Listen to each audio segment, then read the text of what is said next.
Improvise, adapt, and overcome.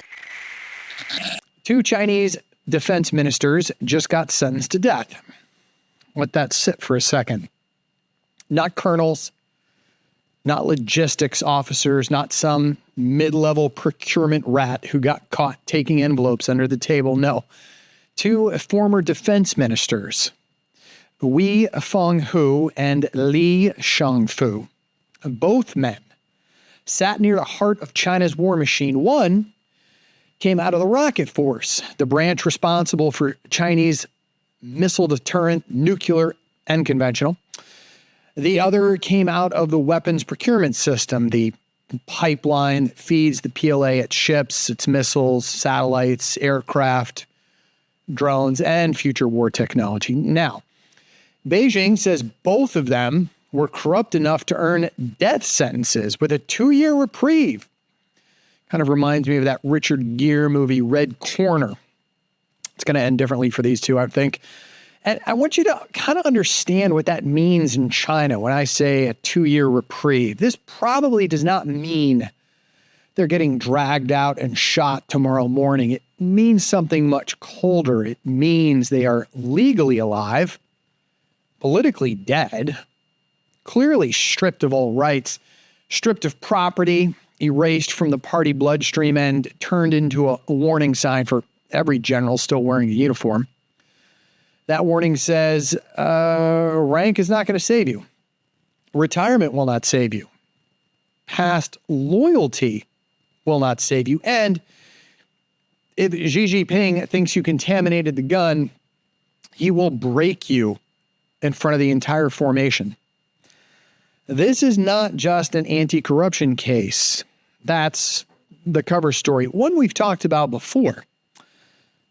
That's just the label on the box. The real issue is control, because the People's Liberation Army is not a national army the way Americans think of an army. It is not sworn to a constitution. It is not designed to serve the citizen. It is the armed wing of the Chinese Communist Party. The gun belongs to the party. And right now, Xi Jinping is looking at that gun and asking a very dangerous question. Can I trust it? That's the story. It's not bribery. It's not headlines. It's not court language. The story is that China's top military leadership has rot inside the missile force, rot inside procurement, rot inside the modernization machine, and enough fear at the top that Xi is willing to purge men he once elevated. That matters. Because for years, the West has been told the PLA is becoming a world-class military. New ships, new missiles, new drones, new satellites, new nuclear silos, new command systems, new pressure on Taiwan, new reach across the Indo-Pacific, all of which we've talked about before. And all of that is true in many ways, but hardware is the easy thing to count. Trust is a lot harder. You can count launchers, you can count destroyers, you can count aircraft, you can count missiles on parade. What you cannot count from the outside, from our perspective, is whether the officer corps is lying upward. Does the emperor have new clothes? Whether missile units are truly ready, whether weapons contracts were bought through kickbacks, whether commanders got promoted because they were competent or because they were connected, whether the man responsible for executing a war plan is loyal, capable, sober, and clean. That is what this purge exposes. China may be building a world-class military on top of a cracked foundation. And that is not comforting, because a cracked war machine can fail, but it can also lash out. Do not make the mistake of saying China is weak, so Taiwan is safe. The sharper read is this: China is strong but uneven. It's modern but brittle, disciplined but afraid, dangerous but internally suspicious. That combination is volatile. A confident military plans. A frightened military performs. And a purged military obeys. And when officers are afraid, they stop telling the truth. They tell the boss what he wants to hear. They hide bad inspections. They polish the reports. They rehearse the exercise until it looks perfect. They mistake obedience for readiness. That is how authoritarian systems rot from the inside while still looking sharp on parade. But here is the other side of it. Xi may not be weakening the PLA. He may be tempering it. He may be burning out the old networks, the corrupt procurement rings, the factional loyalties, the generals who owed favors to the wrong men. He may be cutting the dead tissue so the force that remains is cleaner, harder, more obedient, and more willing to execute. That is what makes this dangerous. This purge can mean two things at once. Near term, it disrupts command. It scares officers. It slows decisions. It creates vacancies. It creates suspicion and bureaucratic paralysis. Long term, it may produce a smaller, colder, more loyal command structure, one that does not question orders, does not hesitate, and does not mistake political fear for moral restraint. So, when two Chinese defense ministers get sentenced to death with reprieve, do not just read it as corruption. Instead, read it as a diagnostics test. Xi Jinping opened the hood on the PLA and apparently did not like what he saw. The missile force in its entirety is under suspicion. The procurement force, well, more like the procurement system, is also under suspicion. The senior command bench is under suspicion. The modernization story is also under suspicion, and that tells us something important. Excuse me. Beijing is not preparing for peace. It is trying to make sure the gun works before the next crisis. Maybe that crisis is Taiwan. I think you know where I sit on that one. But it could also be just the South China Sea. It could be Japan. Maybe it's a blockade, a quarantine, a missile demonstration, cyber strike, or something gray zone enough to avoid war, but violent enough to change the map. And I think that map change is coming, by the way. But whatever the scenario, Xi wants a PLA that will move when told. Not debate, not hesitate, not leak, not freeload or steal from the arsenal. Move. That is the message of these sentences. Two defense ministers were turned into examples because Xi is telling the entire Chinese military the party commands the gun. And if the gun is dirty, the party will clean it with fire. Welcome to the Carry On Podcast SITREP edition for the week of May 10th. Of course, covering the week in review for last week. This evening will be long. We are going to discuss several topics, such as the CNMI Islands, Iran's ethnic groups, as well as what a possible U.S. invasion of Iran would look like. We will also take a look at the Russian co-orbital satellite that we talked about last week in greater detail. I also want to share another piece of technology my recon brothers are using. It's an electric motocross bike. It's interesting, and we're going to take a little dive into that one.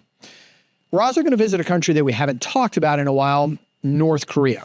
But before we begin, a special thank you to our latest Patreon subscriber, Scar the Wolf. Nice handle, by the way. I like this. I have tried to answer all of your comments and questions on as many platforms as possible, and I'll continue to do so. Of course, don't hesitate to reach me at contact@bradcolbert.us. Contact@bradcolbert.us, or just leave some thoughts in the comment section of your favorite way to enjoy the show. I'll get around to it at some point, and I appreciate the feedback. Now, before we leave our PLA purges, let's assess some additional details in history because I think it's going to add some context. I do love to swim in the PLA's pool. So the two generals that we mentioned were not minor figures. Wei was a defense minister from 2018 to 2023. He was a former Central Military Commission member and a former commander of the PLA rocket force. That's the branch responsible for China's land-based nuke and conventional missile force. His colleague, Li, succeeded Wei as defense minister in 2023, and he previously ran the PLA's equipment development department. It's their acquisition arm. He was deeply tied to weapons procurement and modernization. Li disappeared from public view only months into the job and was formally removed in October of 23. Both men were expelled from the Communist Party in 2024 before being prosecuted by the military legal system. Now, the sentence tells us three things. One, corruption was probably not ordinary corruption. In a system where bribery is endemic, death with reprieve is a political message. The party is saying these men damaged military readiness, procurement integrity, and loyalty at the highest level. Second, the rocket force and procurement system remain the center of gravity here. We came from the rocket force. Li came from weapons acquisition. It's not a coincidence. The purge is aimed at places where China's most sensitive military capabilities intersect with money, secrecy, and strategic deterrence. Third, Xi is not fully confident in his own military elite. A leader confident in command structure does not need to decapitate wave after wave of senior officers. And sounds strikingly familiar. Where have I heard this before? And I feel like there's something happening in America that's very similar to this. So it'll come to me. He does it because he sees rot, disloyalty, factionalism, incompetence, or all four, for all I know. Why this death sentence with reprieve matters to me? Because a suspended death sentence in China, it's a weapon of political theater and a lot of bureaucratic terror. It says to those underneath, you're legally alive, you're politically dead, and you're permanently erased. I think this sentence accomplishes a couple of things. First off, it humiliates the old command network because everyone connected to Wei and Li now know they are radioactive. I think it also gives Xi a public victory over corruption. The party can say it is cleaning the gun before it fires the gun. I like that metaphor, by the way, so you're going to hear it again. It warns the officer corps that rank will not save you, that, as I mentioned, retirement and loyalty aren't going to save you. I think it protects the system because it blames individuals. The party avoids admitting any structural rot by turning these two senior figures into sacrificial examples. I also think that it justifies future purges because once two defense ministers are sentenced this severely, and it is severely, every lower-ranking purge, much easier to normalize. The deeper military context here is, well, the U.S. Department of Defense, all the way back in 2025, all the way back last year, there was a China military report which assessed that corruption investigations had reached every PLA service and had removed dozens of general officers.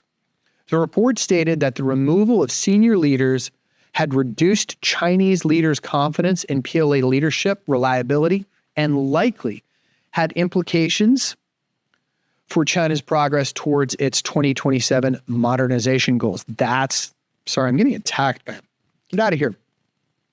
Little no-see-em. Remember, 2027 is the year where Xi Jinping intends to culminate his modernization goals. And a couple of other things coalesce in that same year, amongst them an anticipated invasion of Taiwan. But I digress. Those modernization goals are scheduled for 2027, but The report also noted that long-term effect could be improving readiness if systemic corruption is, in fact, actually eliminated.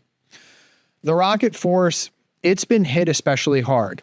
CSIS reported that all 4 past rocket force commanders had been officially purged and linked this crackdown and previous crackdowns to a lot of corrupt procurement, dating back to the branch's creation all the way back in 2015, as well as the sensitivity of the rocket force's nuclear and missile mission. That's the core of the story here. If the rocket force is rotten, then China's deterrence credibility is stained. And if procurement is rotten, China's modernization numbers could be inflated. If senior officers are compromised, Xi cannot trust the machine he spent a decade building. Looking at this from a historical perspective, I went back and pulled large, prominent leaders who were purged in the Communist Party as far back as is relevant. So we go back to 1959. Defense Minister Peng. He was purged after criticizing Mao's Great Leap Forward. Yeah, we're going to go all the way back to Mao. Mao Zedong. Read his works, by the way. It is interesting to compare and contrast. Columbia's Asia for Educators timeline notes that Peng was ousted after criticizing Mao's sponsorship of the Great Leap Forward. He was replaced with a guy by the name of Ling Biao. Now, Lin, who was Mao's chosen successor and defense minister, who died in a 1971 plane crash after being accused of plotting against Mao, the official narrative framed Lin as a traitor. Political lesson here was much simpler. No military hero was untouchable. The Mao-era model was purely ideological. The gun had to obey the party, and in that instance, the party meant Mao. Fast forward to the Deng, Zhang, Hu era, professionalization of their military, but still with corruption. After Mao, China professionalized the PLA, the People's Liberation Army. It reduced some ideological chaos, focused a lot on modernization, but the system created massive corruption opportunities because you had promotions, logistics, land, housing, procurement, weapons contracts, and commercial linked enterprises all at once, rife for corruption. By the late Zhang and Hu periods, I'm probably pronouncing that incorrectly, and I do apologize. Somebody will troll me on that one. A lot of senior officers built patronage webs. The PLA became more modern, but not necessarily cleaner. That takes to the Xi area, anti-corruption as command and control, if you will. Xi came to power in 2012. He moved very quickly against senior PLA power brokers. CSIS notes that in Xi's first 5 years, he purged former CMC Vice Chairman Gao, Zhu, along with sitting CMC members Fang and Zhang. Gao was sentenced to life imprisonment for corruption in 2016. Zhu died before trial, and Fang was sentenced to life in prison in 2019. That was the first Xi-era wave. Remove all the old networks. The current wave, though, it's a little bit different.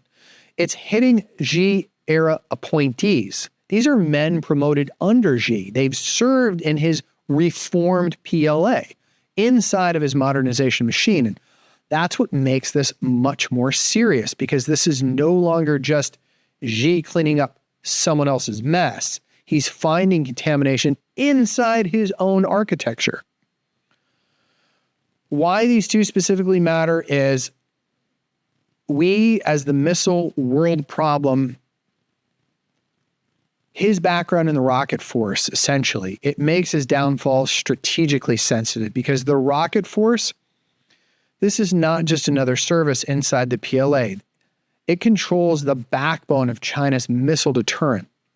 All of their conventional ballistic missiles, all their nukes, all their theater strike systems, and a boatload, of course, of tools to be used against Taiwan, Japan, Guam, and the broader Indo-Pacific, which we're going to dive into in this episode as well. If senior rocket force leaders were taking bribes, then several questions follow. Did procurement corruption affect any of the missile quality? These are the questions that our national intelligence apparatus is currently diving into. Did officers inflate readiness reporting? Were contractors trying to buy influence? Were promotion pipelines corrupted? Were nuke and conventional missile units less reliable than advertised? See, nobody outside the black box can answer that cleanly. But Xi's behavior suggests he thinks the problem is serious enough to justify a public political execution without the execution. Li, his prior role in the equipment development department, equally sensitive. If you didn't know, that office connects the PLA to the entire Chinese defense infrastructure, all their contractors, all their weapons programs, technical modernization, and all their acquisitions pipelines. This is the guy who was also sanctioned by the United States in 2018 over China's purchase of Russian military equipment, which made him internationally visible before his 2023 disappearance and removal. Now, his convention for both accepting and offering bribes suggests much more than personal enrichment. It points towards a networked procurement scandal. Money apparently is flowing both ways through the defense acquisition system. And I think that matters because China's military modernization, it's procurement heavy. All of these ships and missiles, these satellites and aircraft, the drone, EW, AI-enabled command system, even nuclear expansion, if the procurement is dirty, then the modernization may be fast but brittle. Taking a quick look what this may imply inside China, I think Xi is powerful, but he is not comfortable. I don't think we need to confuse purging with his calm control. I think a purge is definitely proof of power, but it also proves that he has a lot of distrust. When he can destroy two former defense ministers, it shows dominance, but the fact that he needed to do it at all tells me he doesn't fully trust his senior ecosystem, which is a bit of a paradox, right? The stronger Xi looks, the more insecure the system looks underneath him. Secondly, I think that the PLA is being politically retempered. It is not a national army in the Western sense. As I said, it's the armed wing of the Communist Party, the PLA, the People's Liberation Army. Don't get that confused. The PLA is loyal to the party. It's not the state. That's different than the U.S. military and most. That regime security remains the primary lens through which Xi and the CCP view the military. And it means the purge, it's much more about absolute obedience than clean books. I think the message to all of the officers through these two is brutal. You are not warlords, technocrats, or independent professionals. You belong to the party. I think that the 2027 modernization benchmark is potentially under pressure. I think that China's public military modernization goal is to accelerate PLA modernization by 2027, and that is often interpreted by the United States officials and analysts as a key benchmark for having a lot of credible options against Taiwan by then. The Department of Defense reports states that the personal removals likely have implications for PLA's forward progress to 2027. And while it remains difficult to judge how significant the implications are, that is a careful way of saying the purge probably hurts, but nobody should bet national security on the PLA being crippled. I also think that the command bench is being hollowed out, and it's backed up. CSIS has assessed that these purges have removed leaders responsible for planning, training, and military operations, and maybe affecting more than the PLA's ability to conduct larger and more complex exercises. And, time will tell. We will see how this plays out on the chessboard. But it is operationally important because when you talk about conducting high-end war, it's not just about equipment. It is command confidence. It is integration, logistics, timing, sequencing, crisis judgment. So if a lot of these senior billets are vacant or acting frightened or politically cautious, the PLA can still parade capability, and they have, but complex warfighting becomes much harder. We've talked about this in many instances before. The PLA is modernizing their military, no doubt about it, but they do not have an NCO corps. They do not have an experienced, fighting force. They have never been tested in battle. And if these two purges represent a systemic cancer within the higher holistic, architecture of their military, they may be even less capable than we previously thought. I think that by doing this, you definitely improve discipline, but you're doing it through fear, and that degrades initiative. That is an old authoritarian dilemma. Fear makes officers obey, but it also makes officers lie upward. It makes them avoid risk. It removes and punishes candor. And basically, you wait for political permission. This is very analogous to the Germans in World War II. I think it is a recipe for disaster. In peacetime, it can look like discipline. In combat, it can become paralysis. And past is prologue. I think that there are numerous case histories that back my personal assessment of this up throughout World War II and before, if you really wanted to be honest. I think a correction cycle here has two possible outcomes. Number one, the purge disrupts command, slows confidence, complicates joint operations. It makes Xi a lot more cautious about initiating a major war before he trusts this machine. Number two, the purge creates a more obedient, politically hardened command structure that is more willing to execute Xi's orders without hesitation. Now, both can be true over different time horizons. Near term, this is most likely going to create a lot of friction. You are disrupting chains of command. You're making a lot of nervous officers. You're removing expertise. You're delaying procurement decisions now, and a lot of uncertainty inside the rocket force and the acquisition system. Medium term, Xi may emerge with a smaller, more loyal command group. That could make the PLA less corrupt, but it also makes them more politically dangerous. The United States, Taiwan, Japan, Australia, and even the Philippines should not read this as weakness alone. They should read it as instability inside a rapidly modernizing force, and that is a more volatile thing. A couple of caveats I want to mention. Chinese court proceedings in high-level military cases such as this are opaque. So the exact evidence they have, whatever the bribe amounts were, the factional dynamics, all classified. They're not public. Corruption in the CCP language, it can mean real bribery, political disloyalty, could mean faction building, poor performance, or a mixture of all four.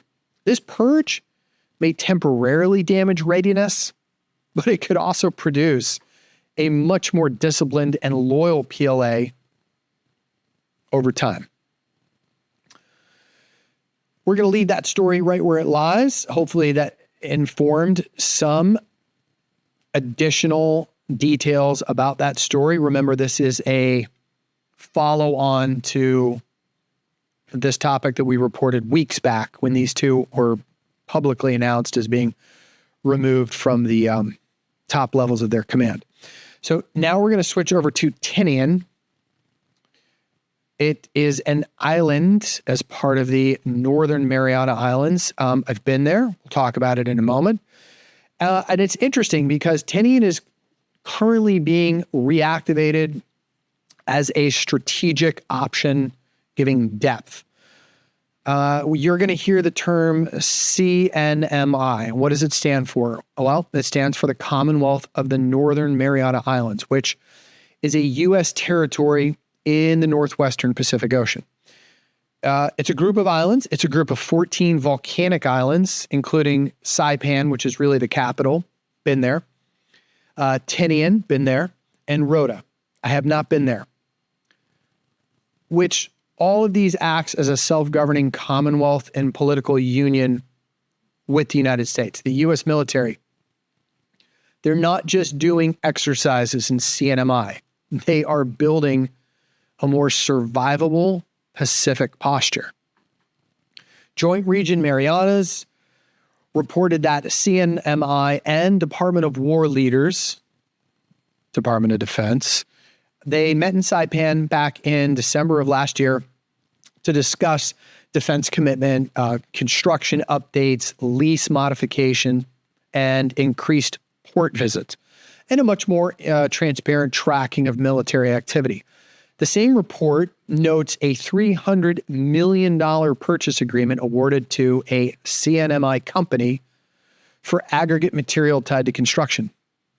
The Marine Corps' revised CNMI Joint Military Training EIS, that's the key document. It says that the original 2015 plan, which we have been going off on until now, drew major environmental and public concern, and that the revised proposal now eliminates training on Pagan, removes the high hazard impact area from Tinian, and it does reduce a lot of live fire and maneuver ranges from 14 down to 2. Well, that matters because the Pentagon backed off the most politically explosive version, but it didn't abandon the core mission. The revised EIS states the purpose is to reduce joint training deficiencies in the Indo-Pacific and build a much more realistic, instrumented Tinian training environment for the United States, allies, and forward deploying forces. That's quote. What does that mean? Translation: Tinian is being fitted into the new American way of war in the Pacific, which is distributed, mobile, smaller signature, and harder to kill.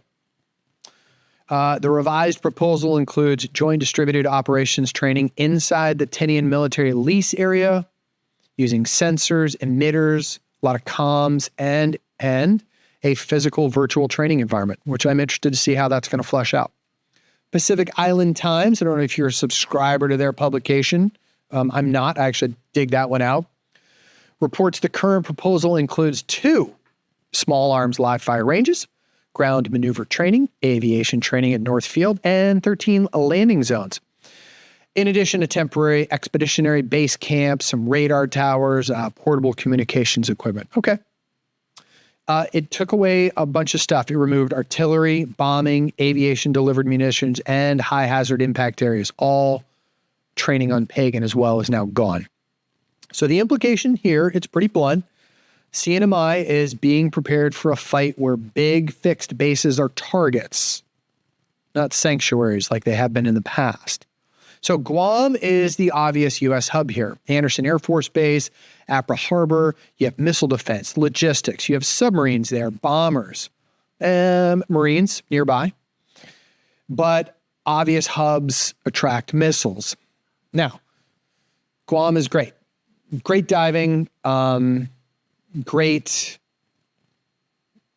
prostitution, great tattoos. I actually got my first tattoo there back in, when was I first there? 2006? Or was it 2007? That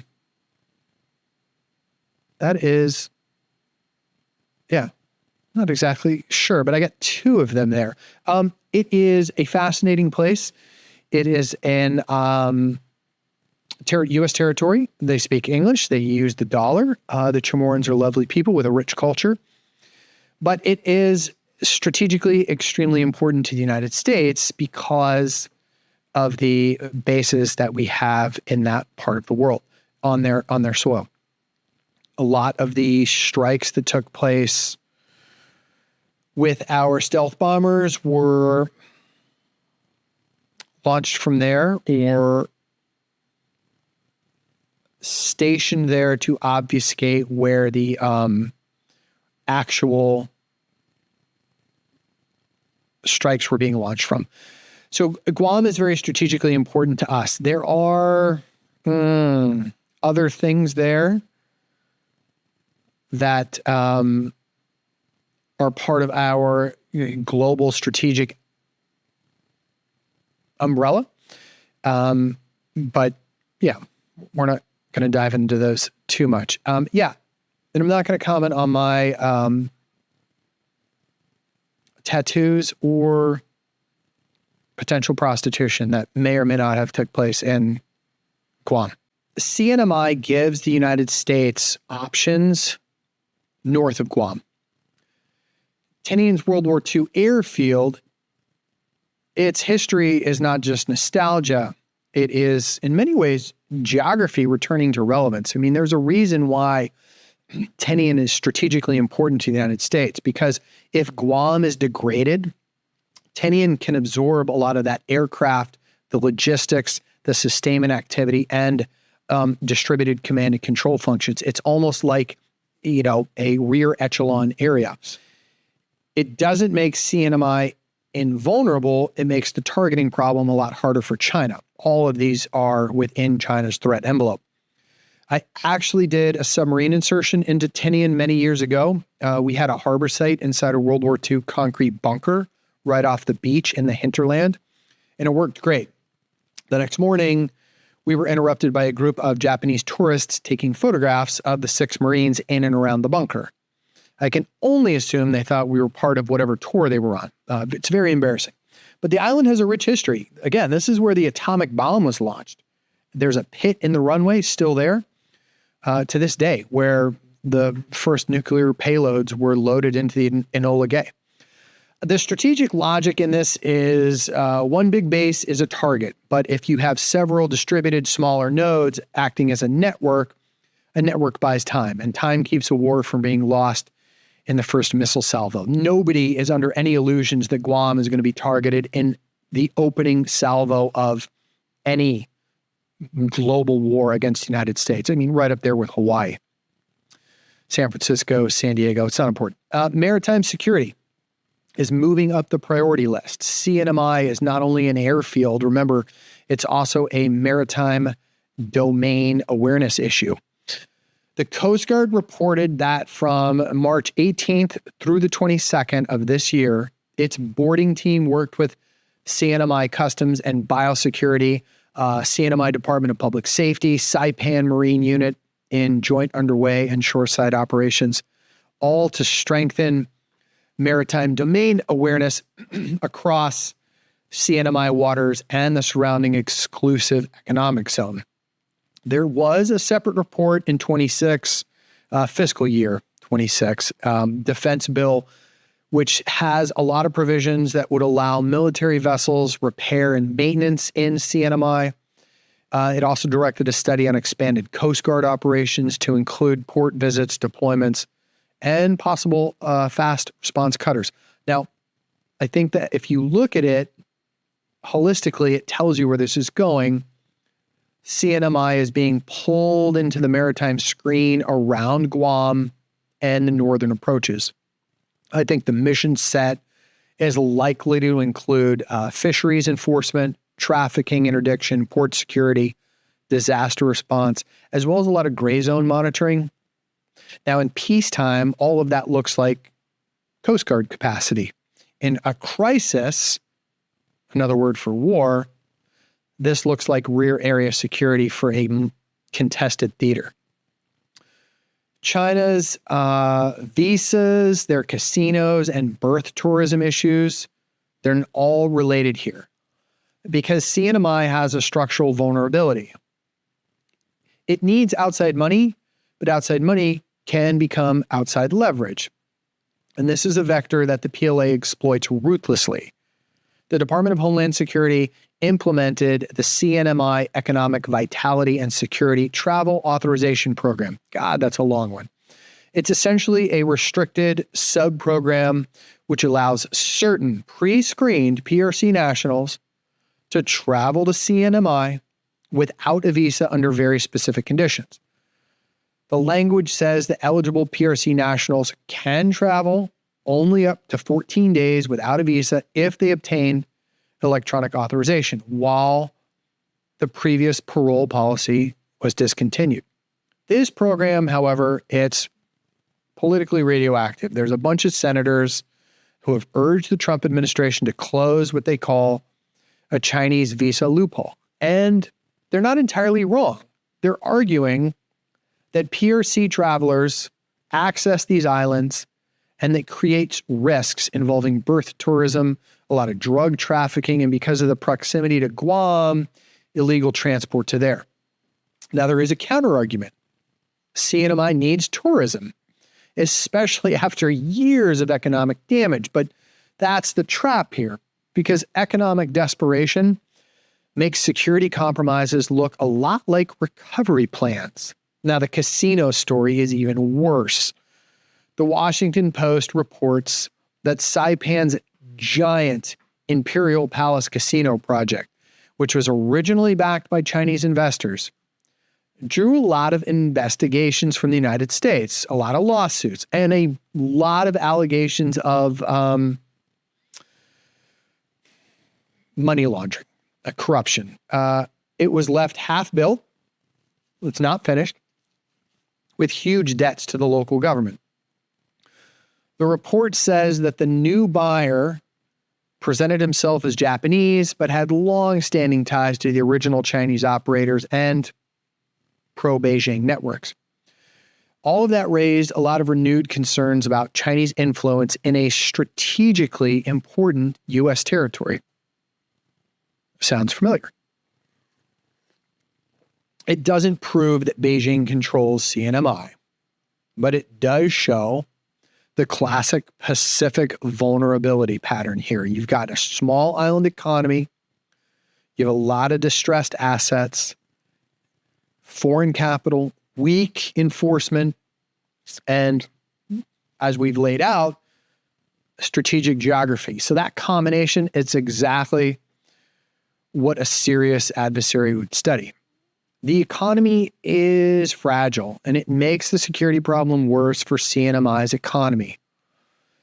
Their economy is still overly dependent on tourism. Even now, the Pacific Island Times reported that the fiscal year 26 budget assumed $180 million in revenue, with $140 million available for appropriations. And that's before officials announced that direct flights from South Korea, which is the primary tourism market, by the way, could be suspended in March of 26. A congressional summary of the Government Accountability Office report, it warned that CNMI is at risk of severe financial crisis, with tourism still below pre-pandemic levels. Thanks, COVID. Casino and hotel closures, they worsen a lot of unemployment. They create pension liabilities. There's a lot of delays in audits and financial statements. It creates a strategic contradiction when you have something like this, because Washington needs CNMI as a defense terrain. And conversely, CNMI needs Washington as economic oxygen. We give them a lot of money. We protect them. Local residents who live there, they want jobs. They need infrastructure. They need healthcare. They need the lights to come on. They need a place to live. China-linked capital can exploit the gaps if U.S. investment is slow or is arrogant. We cannot treat CNMI like empty maneuver space. I think that's strategically stupid. These islanders are not props in some war plan. If our footprint, military footprint, grows without visible local benefit, then there's a lot of resentment, and that resentment is going to become an operating environment. The Department of Energy has also said that CNMI has an aging electricity infrastructure. It has a massively high vulnerability to natural disasters. It has almost total reliance on imported petroleum for electricity as well as transportation. It notes that the territory has no domestic crude reserves and it's very exposed to oil market fluctuations, which right now is ruthless. This is not a boring infrastructure footnote, despite how it may read. This is potentially a military constraint. This distributed posture that we talked about, it only works if each node can survive. If we do not have power or fuel or ports, roads and water and telecom, all of these collapse after a typhoon, they're not magically going to perform under some missile threat or sabotage or blockade or surge military operations. And I think Super Typhoon Senluca underlined that problem, if you remember. Back when the Associated Press reported when that typhoon hit Tinian and Saipan, flooding, down power lines, sheltering of more than 1,000 residents across Guam and the Northern Marianas. The Associated Press also reported sustained winds up to 150 miles an hour.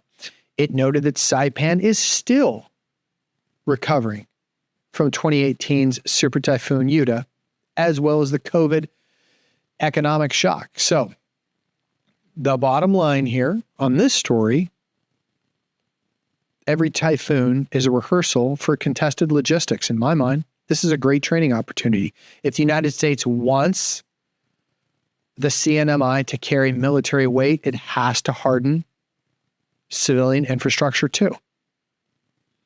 They have a National Guard, small issue, I get it. But their National Guard proposal is gaining momentum. They have one, they want to grow it. News Service reported in March of 26 that a formal working group is being established to outline this unit's structure, their mission, involving local leaders. But local leaders are arguing that it could create careers, improve island security, repurposing existing facilities, bring home a lot of residents currently serving in the Guam National Guard, Chamorro National Guard. They lack the local uniformed emergency response that it would need. Most U.S. jurisdictions have something like this, so a CNMI wants the same thing. They're not looking to win wars. It's not the point. It's local resilience, disaster response. So if Washington is serious, the Guard or equivalent defense force, it's one of the smaller investments available. Okay, looking big picture, strategically, what does this mean for the United States? It means that it's becoming part of the Pacific Deterrence Plan. We're trying to solve the Guam problem by distributing risk. Guam has some major strategic military installations and force. It's going to get hit, and it's going to get hit hard. So how do you fix that? You put some in Tinian, Saipan, Rota, Peleliu, Australia, Japan, the Philippines, and a bunch of other nodes. And that gives distributed. It gives Washington sovereign territorial access. It's much more reliable than many foreign basing agreements. But here's the hard truth. Bases don't equal resilience. If you build it, but you don't have the fuel, the power, the water, the local legitimacy, the repair capacity, as well as political trust, then it's just a target with a ribbon cutting ceremony. Now, what does this mean for China? They don't need to invade CNMI to exploit it. The softer path here, as we talked about, is influence. It's money, tourism leverage, it's criminal networks, it's political pressure, and I think it's information operations. The casino issue, the visa waiver debate, birth tourism, they all sit inside that gray zone envelope. I would expect Beijing or Beijing-linked actors to frame U.S. militarization as colonial exploitation, while very quietly, probably probing CNMI's economic weak points. Now, what is this going to mean for Guam? Well, CNMI is becoming Guam's northern extension, really. In a crisis, I think the two of them will function as a single operational cluster. It means that the islands are going to receive a lot more U.S. attention and more adversary attention. For the residents, It's going to mean more jobs, more contracts, more port work, a lot of construction, a lot of federal money. And look, man, possibly guard careers. There will also be a lot of noise, a lot of arguing over land use, environmental fights, cultural site concerns, fair point, housing pressure, also resentment. If the locals feel the benefits are captured by the contractors, well, the burdens stay on the island. So what is it going to mean for the Indo-Pacific at large? It is a small place with large strategic meaning. It is part of the shift from big bases in a safe rear area to small nodes inside contested range. The planet is shrinking every year. As our military technology expands, the planet contracts. They are no longer outside of the threat ring. And that's the future of the Pacific fight right there. Small nodes. A couple of key caveats on this story. Some reporting on the visa waiver risks are coming from political actors who have incentives to frame the issue very aggressively. And I want to make sure that that's clear. The casino reporting is very serious and very detailed, but allegations and investigations, not the same thing as convictions or proof.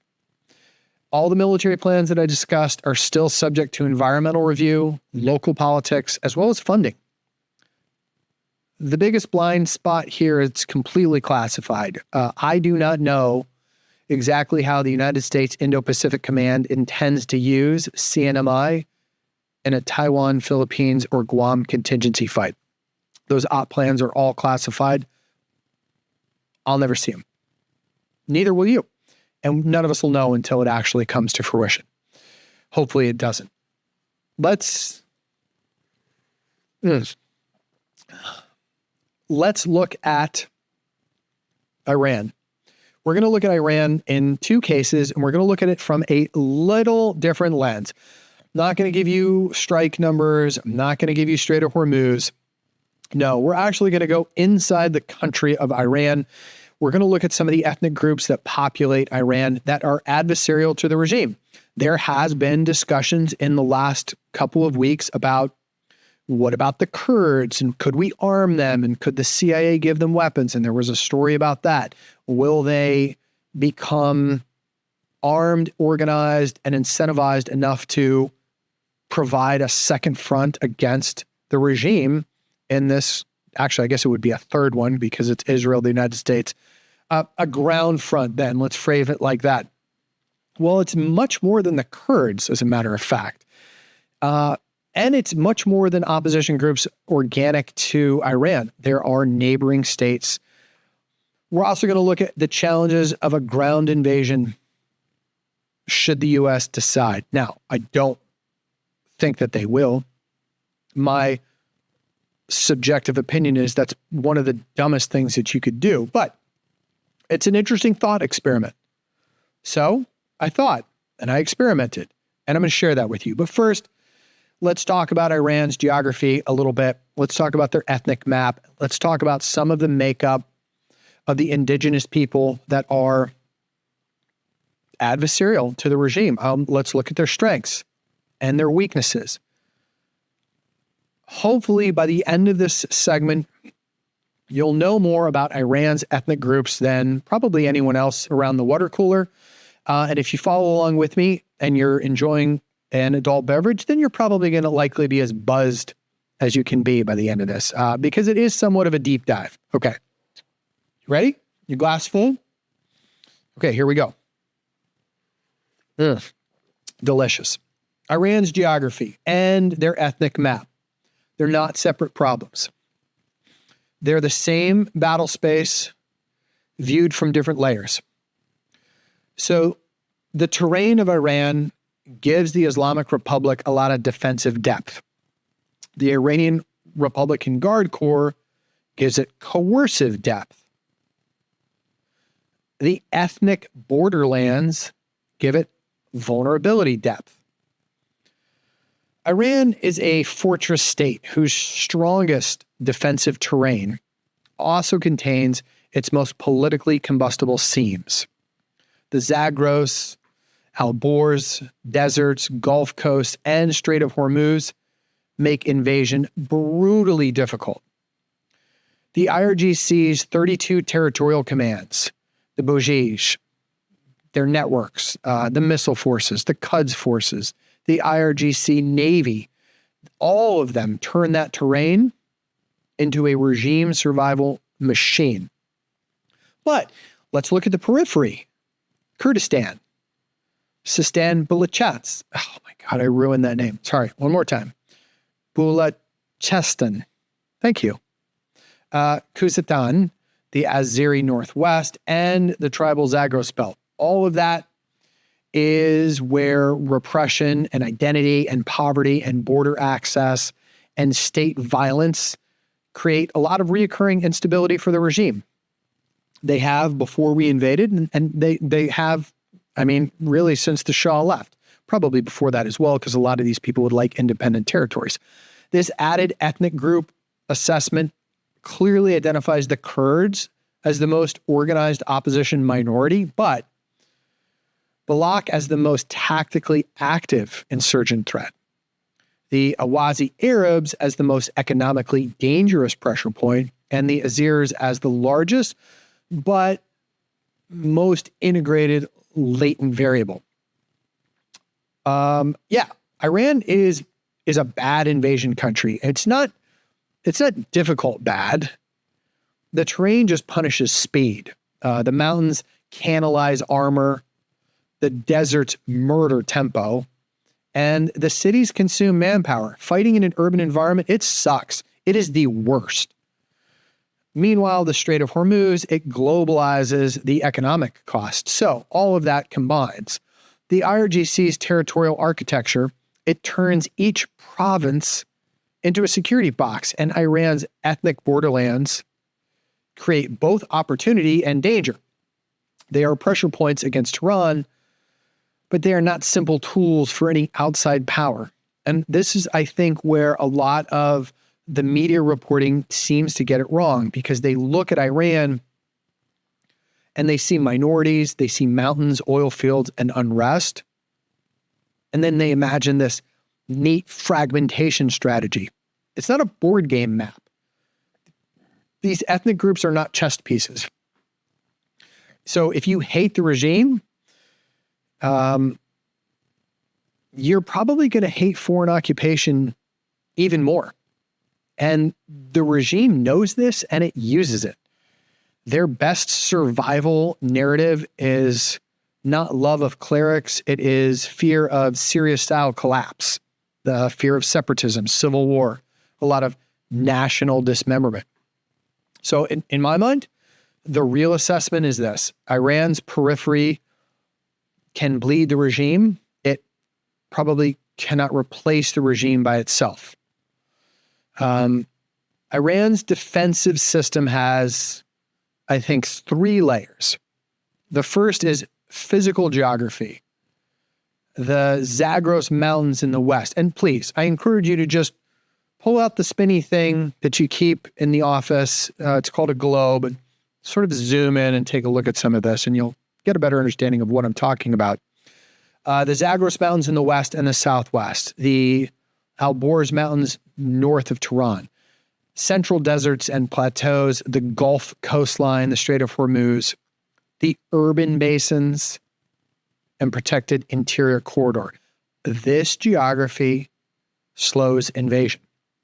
It compresses routes, and it gives a lot of the defenders time. So that's layer number 1. Layer number 2 is regime security architecture. You've got the Iranian Republican Guard Corps ground forces, divided into 32 territorial or provincial commands. The Bajij Mobilization Network, the IRGC Intelligence Organization, Aerospace Force Missiles and Drones. You have their Navy Sea Denial capability, the Quds Force External Proxy Network. Don't discount it. And then you have an economic arm, such as the Qatam al-Aniyab linked structures. All of that architecture turns that aforementioned terrain into command. Third layer, and we're going to talk a lot about this one, ethnic and sectarian fault lines. You have a bunch of groups in the country of Iran. You have the Kurds in the west and the northwest, the Baluch in the southeast, the Awazi Arabs in Khuzestan, Azirs in the northwest, the Lurs and Bakhtari in the Zagros belt, the Turkmen in the northeast, the Kashki in the Fars and south central Iran, the Caspian peoples, they live in the north, and all of them, this layer gives Iran both vulnerability, but it also gives them resilience, because the periphery is where Tehran often tends to overpress. But the same fear of fragmentation also lets Tehran rally a lot of these reluctant nationalists. They're not all anti-regime here. And that's the paradox, because Iran's ethnic geography is a weakness for regime stability, but it doesn't automatically mean a strength for foreign intervention. You see what I'm saying? The most adversarial towards the regime are definitely the Kurds, no doubt about it. The most dangerous, though, tactically, is the Baloch militants. The most dangerous strategically are the Awazi Arabs. And the most overrated as an immediate rebellion risk are the Aziris. That ranking matters because it separates size from threat. The Aziris are large, but the Kurds are more organized. The Baluch militants are more tactically active. The Awazi Arabs sit closer to the economic jugular. Let's look at them a little more as we move on. Kurds, most organized opposition minority. The Kurds are Tehran's, I would say, most mature, best word I can think of, ethnic opposition problem. They combine a couple of different things. Political parties, armed factions, diaspora media, so they have that going for them. Don't discount propaganda, folks. It can win battles. Cross-border depth, because they have the ability to go into Iraq, Iraqi Kurdistan, back and forth. They live in mountainous terrain, sucks to fight in the mountains, historically resistant mythology. They are very old, culturally speaking, and they have a reputation. They have a lot of symbolic power after Amini. They also have experience with repression, experience with abandonment. We abandoned them as well. Way to go, us. Kurdish groups and their current include PAK, PJAK, KTP, KTPI, yeah, that's right. And PDKI-linked networks, Kamali-linked currents, and other Iraqi-based Iranian Kurdish organizations. In fact, the Associated Press reported in January of this year that the Kurdistan Freedom Party, or PAK, claimed armed operations against IRGC targets in a couple different cities, Lam, Kermanshah, Firkuzu, after the protest crackdowns earlier in this year.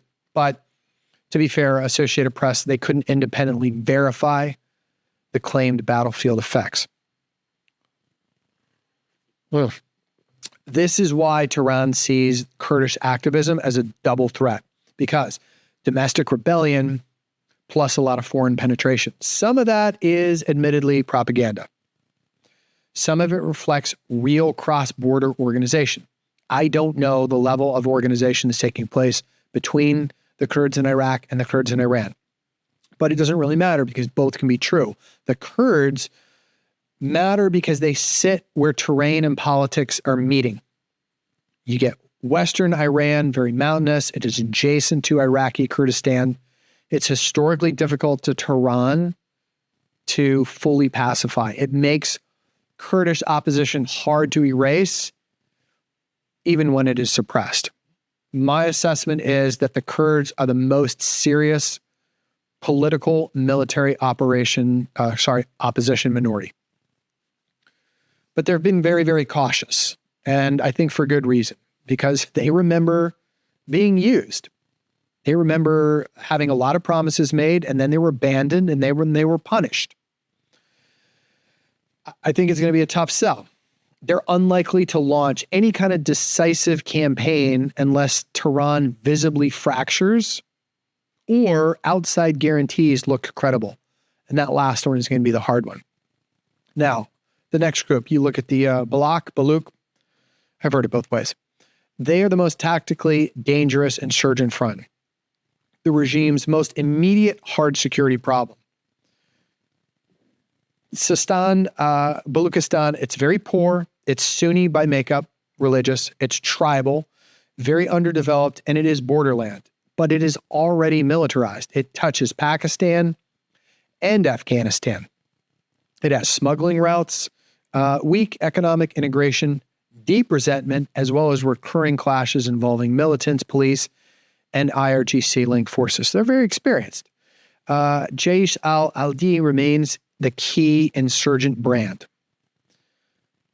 Associated Press reports in August of last year that Iranian security forces killed 13 militants in Sistan, Baluchistan, after attacks attributed by Iranian media to al-Adl, which describes itself as seeking, they want greater rights for the Baluch minority. Reuters also reported in April of this year that Iran executed a man convicted of membership in Jaish and involvement in attacks against Iranian security forces. So it's not just protest politics. This is ambushes, it is police attacks, it is insurgent networks, border movements, yes, but sectarian grievance. It's the kind of place, talking about Sistan, it's the kind of place where the state loses control first, right there at the peripheral.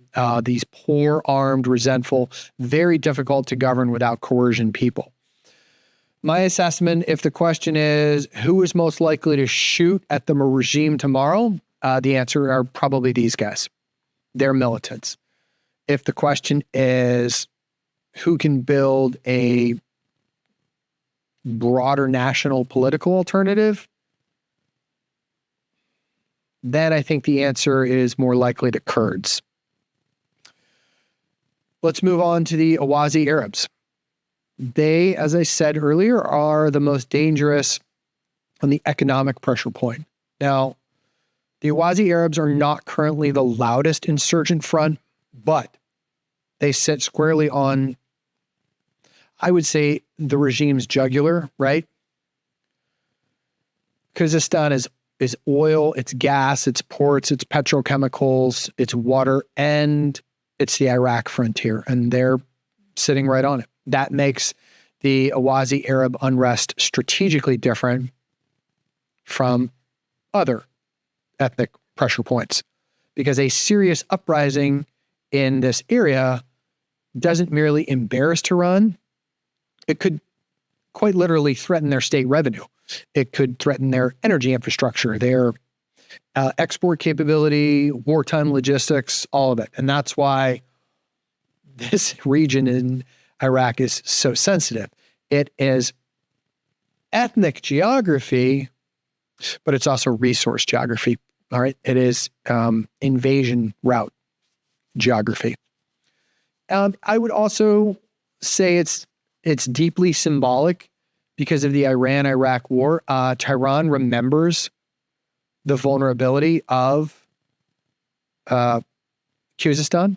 It will not treat unrest there as local protest. It will treat it as existential. So my assessment for these folks is Awazi unrest is the sleeper risk. It's not the highest current tempo, potentially the most economically damaging though. Let's take a look at the Azeris. They are the largest latent variable, not the current spearhead. They are often overhyped by analysts who oftentimes confuse demographics with rebellion. And I think that's a bad read. They are one of Iran's largest minority populations. They're Turkic speaking, so they speak Turkish, concentrated heavily in the Northwest, and culturally distinct. But they're also deeply integrated into the Islamic Republic clerical, military, commercial, and nationalistic structures. I think a major Azeri break with Tehran it'd be earthquake level. It'd be huge. But the thing of it is that there is not enough evidence to treat that as imminent. And that's where I think we have to be critical thinkers when we talk about this argument. Size does not equal insurgency. Identity does not equal rebellion. Cultural distinction does not automatically become separatism. My assessment here is that the Azeris are not the current center of gravity for any anti-regime ethnic resistance. They become decisive in a secession crisis, in state fracture scenario, maybe a post-regime vacuum, but they're not necessarily before. Let's look at Lurs, Bakhtiari, Kashkai, Turkmen, and the Caspian peoples. These groups matter, but they're not the main organized threat drivers right now. The Lurs and the Bakhtiari matter because they sit in the Zagros belt. That is an area where terrain and tribal identity and poverty and a lot of Western protest geography all intersect. Now, they can amplify unrest in Western and Southwestern Iran, but they don't currently possess the same opposition infrastructure as, the Kurds, for example, or the same kinetic insurgent as the Balak militants. The Kashkai have historical tribal autonomy, a lot of autonomy in South Central Iran, but they are also not currently a central armed anti-regime front. The Turkmen in the Northeast have Sunni and cross-border cultural dimensions. But they don't currently appear to be a primary driver of any anti-regime pressure. There's a couple of other ones. The Galaks, Mazandarians, and the Caspian peoples, all culturally distinct, but they're not major organized ethnic security fronts against Tehran. My assessment of all of them, quite frankly, is these groups are strategically relevant in any kind of a collapse or transition scenario. But as I mentioned, they're not the main pressure engines today. So this is where previous, military structure assessments become essential. The Iranian Republican Guard Corps Ground Forces command system it's not just a defense arrangement against any kind of foreign invasion, right? It's a lot of it is domestic control mapped onto Iran's ethnic and geographic fault lines. It means that the regime cannot merely have a national military response. It has these localized security boxes.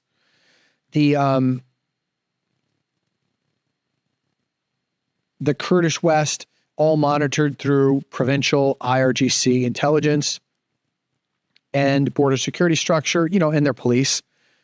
The Bloc Southeast is treated as counterinsurgency, border control, and anti-military territory. Khuzestan is treated as energy security terrain and Arab unrest terrain. The Azeri Northwest, it's watched as a nationalist, ethnic, and border-adjacent space. Tehran treated as the regime's existential nerve center. And I think that this is the point. These 32 territorial commands are how Tehran turns geography into repression, because they allow the regime to localize force, isolate unrest, control movement. They integrate the Baji manpower, they coordinate with intelligence, and they suppress a lot of these protests before they become a national command crisis. They're very aware that these ethnic groups exist, that they have competing interests towards the regime, and that allowed to protest and organize could potentially be a pretty existential threat. That is why these street protests alone struggle to break the Islamic Republic, because the regime does not need one perfect national response. It has many of them. It has many provincial responses. The regime's ethnic playbook is blunt and consistent. And we've seen this time and time again. We saw it in the protests, starting last year, spilling into this year, and protests in the past, conflate the protest with terrorism. When minority regions rise, Tehran always frames dissent as some kind of separatism, outside threat, terrorism, foreign manipulations. Oh, yeah. And of course, it's Zionist and American plotting. And sometimes armed groups are genuinely active, but the regime deliberately expands that label to criminalize a lot of the broader dissent. Kurdish areas, Sistan and Khuzestan are treated as security environments first and civic communities second. So you can expect things like checkpoints, a lot of arrests, a lot of Republican Guard Corps deployments to the area, surveillance, internet controls, a lot of knock and sweeps, and intimidation, just flat out. They understand where the risks are, and they suppress them ruthlessly in many cases. They use a lot of executions as political signaling. In fact, recent reporting has highlighted Iran's execution surge and the disproportionate fear created amongst political prisoners and protesters and minority communities. The Guardian reported in May of this year that rights groups described near daily secret executions, including victims from Kurdish minority backgrounds, amid all of this broader protest repression.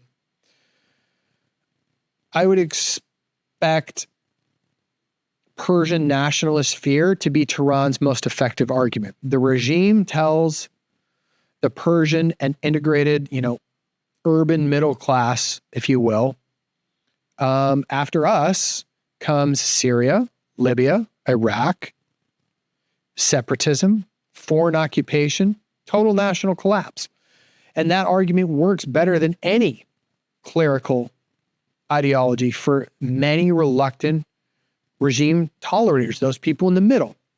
That propaganda works to suppress them. This regime survives not only by making people believe in it, but honestly, by fearing the alternative. And this is generationally done. This is not 2025, 26, 24. I'm talking for decades. The ethnic layer changes in any invasion assessment. It doesn't make invasion easier in any clean way, on one way or another. Now, it does make the battle space more complex. The Kurds could strain the Western security grid. Kurdish opposition activity could complicate Iranian Republican Guard control in the west, northwest, especially near the Zagros and Iraqi Kurdistan. But Kurdish groups would most likely be very cautious about becoming visible instruments of a foreign invasion. They don't want that label, especially with the West's past in negotiating with them. The risk of post-war abandonment burned into their memory. Absolutely. The Baluch militants could tie down security forces in the southeast. Their insurgent activity would force Tehran to divert Republican Guard Corps, police, and intelligence resources. But Sistan, Baluchistan, it's very remote. It's poor and it's far from Iran's decisive political core. Yeah, it's a pressure point, but it's not a clean route to Tehran. Awazi Arab unrest, yeah, it could threaten oil infrastructure. It definitely would. And this is the most economically dangerous scenario.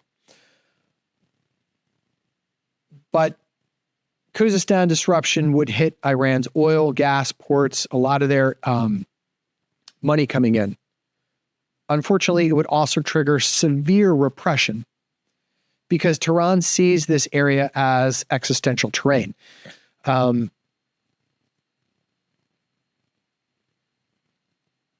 Azeri movements would be decisive only in an event that the center of the regime cracks. And Azeri break from Tehran would be, I mean, in many ways, it would be transformative, but banking on it now, total fantasy. They're too integrated to assume automatic revolt. External support could backfire. Any of our fingerprints can strengthen Tehran's narrative. We've talked about this before, this rallying around the flag, the nation is under attack, minorities are being weaponized to break Iran apart. That narrative would be used, and that narrative can cause even anti-regime Iranians to recoil and rally. And that's the uncomfortable truth. Foreign support, a lot of times, can empower minorities. We're trying it in limited ways,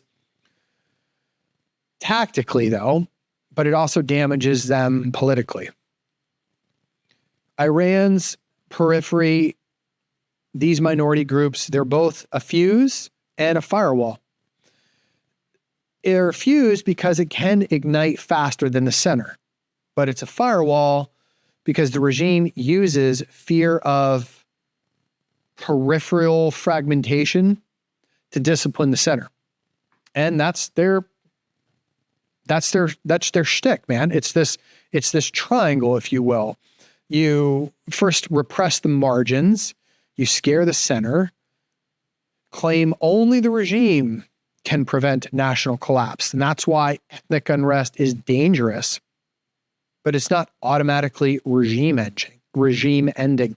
Any, Kurdish, Awazi, Baluch surge would stress the Republican Guard Corps across a lot of distant terrain, but any minorities alone probably can't topple the regime. A real national collapse is still going to require Persian urban participation, labor strikes. Ooh, we were there, weren't we? Oil sector disruptions. We were there. Police and Bazari paralysis, elite defections, security force fragmentations, clerical splits, communication resilience. Starlink would be a good one there. Well done, Elon. Well done to the unknown individuals that smuggled 10,000 Starlinks into Iran during this protest. Good job, you. Credible post-regime political architecture. It's weak. There's very little. Without those, any minority unrest bleeds the regime, but it's not going to break it. So just remember, as we close this segment out, Iran is not defended by mountains alone. It's defended by mountains, deserts, but also missiles, mines, militias, proxy networks, territorial commands, intelligence organs, economic patronage, a shitload of repression, and a lot of propaganda on fear of fragmentation. But I will say this, the same system has a weakness. Its strongest security grip is needed most in places where legitimacy is weakest. The Kurds are the most organized adversarial minority. The Baluch militants are the most tactically dangerous. The Awazi Arabs are the most strategically dangerous because of oil and infrastructure in that region. Azeris are the largest latent variable, but not the current rebellion spearhead. The other groups, the Lurs, the Bakhtari, Kushki, Turkmen, and the Caspian, they matter more in a transition or collapse scenario than in the current kinetic threat picture. The final strategic synthesis, I'd say it's this. Geography makes invasion expensive. Republican Guard Corps structure makes regime collapse difficult. Its ethnic geography makes any long-term stability very fragile. That is the contradiction inside the Islamic Republic. It is hard to conquer from the outside. It is hard to reform from the inside. It is hard to hold together without coercion. The road remains. The road remains. The rifle rules, and the mountains protect the state. The margins that we talked about, remember the wounds. Some of the key caveats I want you to understand about this segment is that a lot of these ethnic groups are not monoliths. You know, the Kurds, the Arabs, the Azeris. It doesn't mean that every person in these communities supports separatism, armed struggle, or foreign invasion. A lot of them don't. The regime deliberately labels dissent as separatism or terrorism to justify their repressions. Opposition sources a lot of times inflate activity. Iranian state sources often fabricate these foreign control narratives. External support to minority groups can backfire by strengthening Tehran's survival narrative.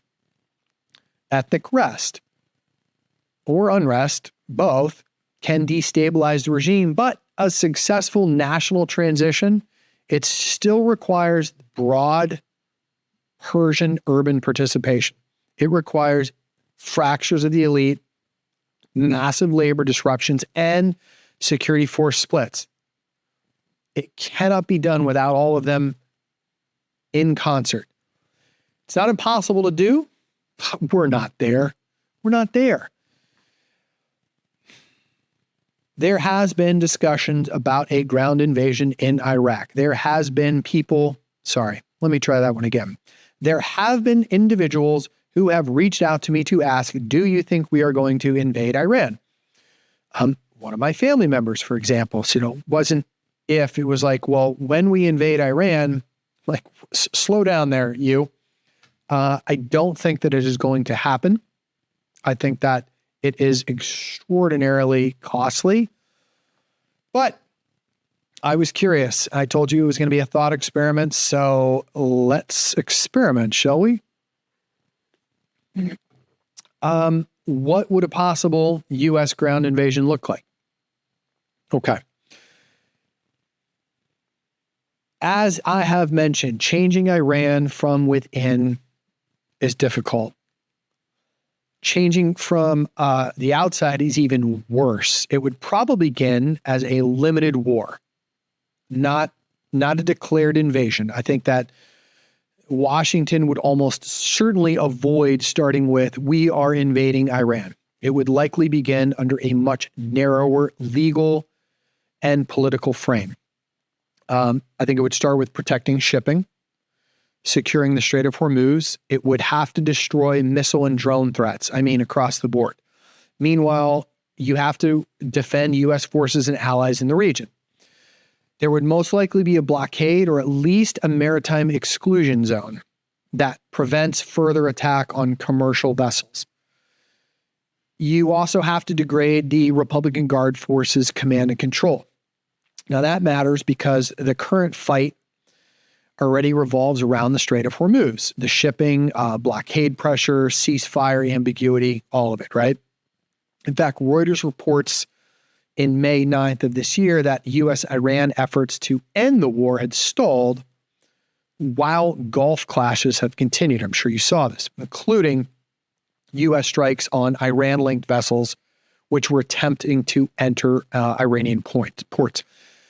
So the first phase would probably not be sold as regime change. It would be sold as, again, force protection, maritime stabilization. But wars grow teeth.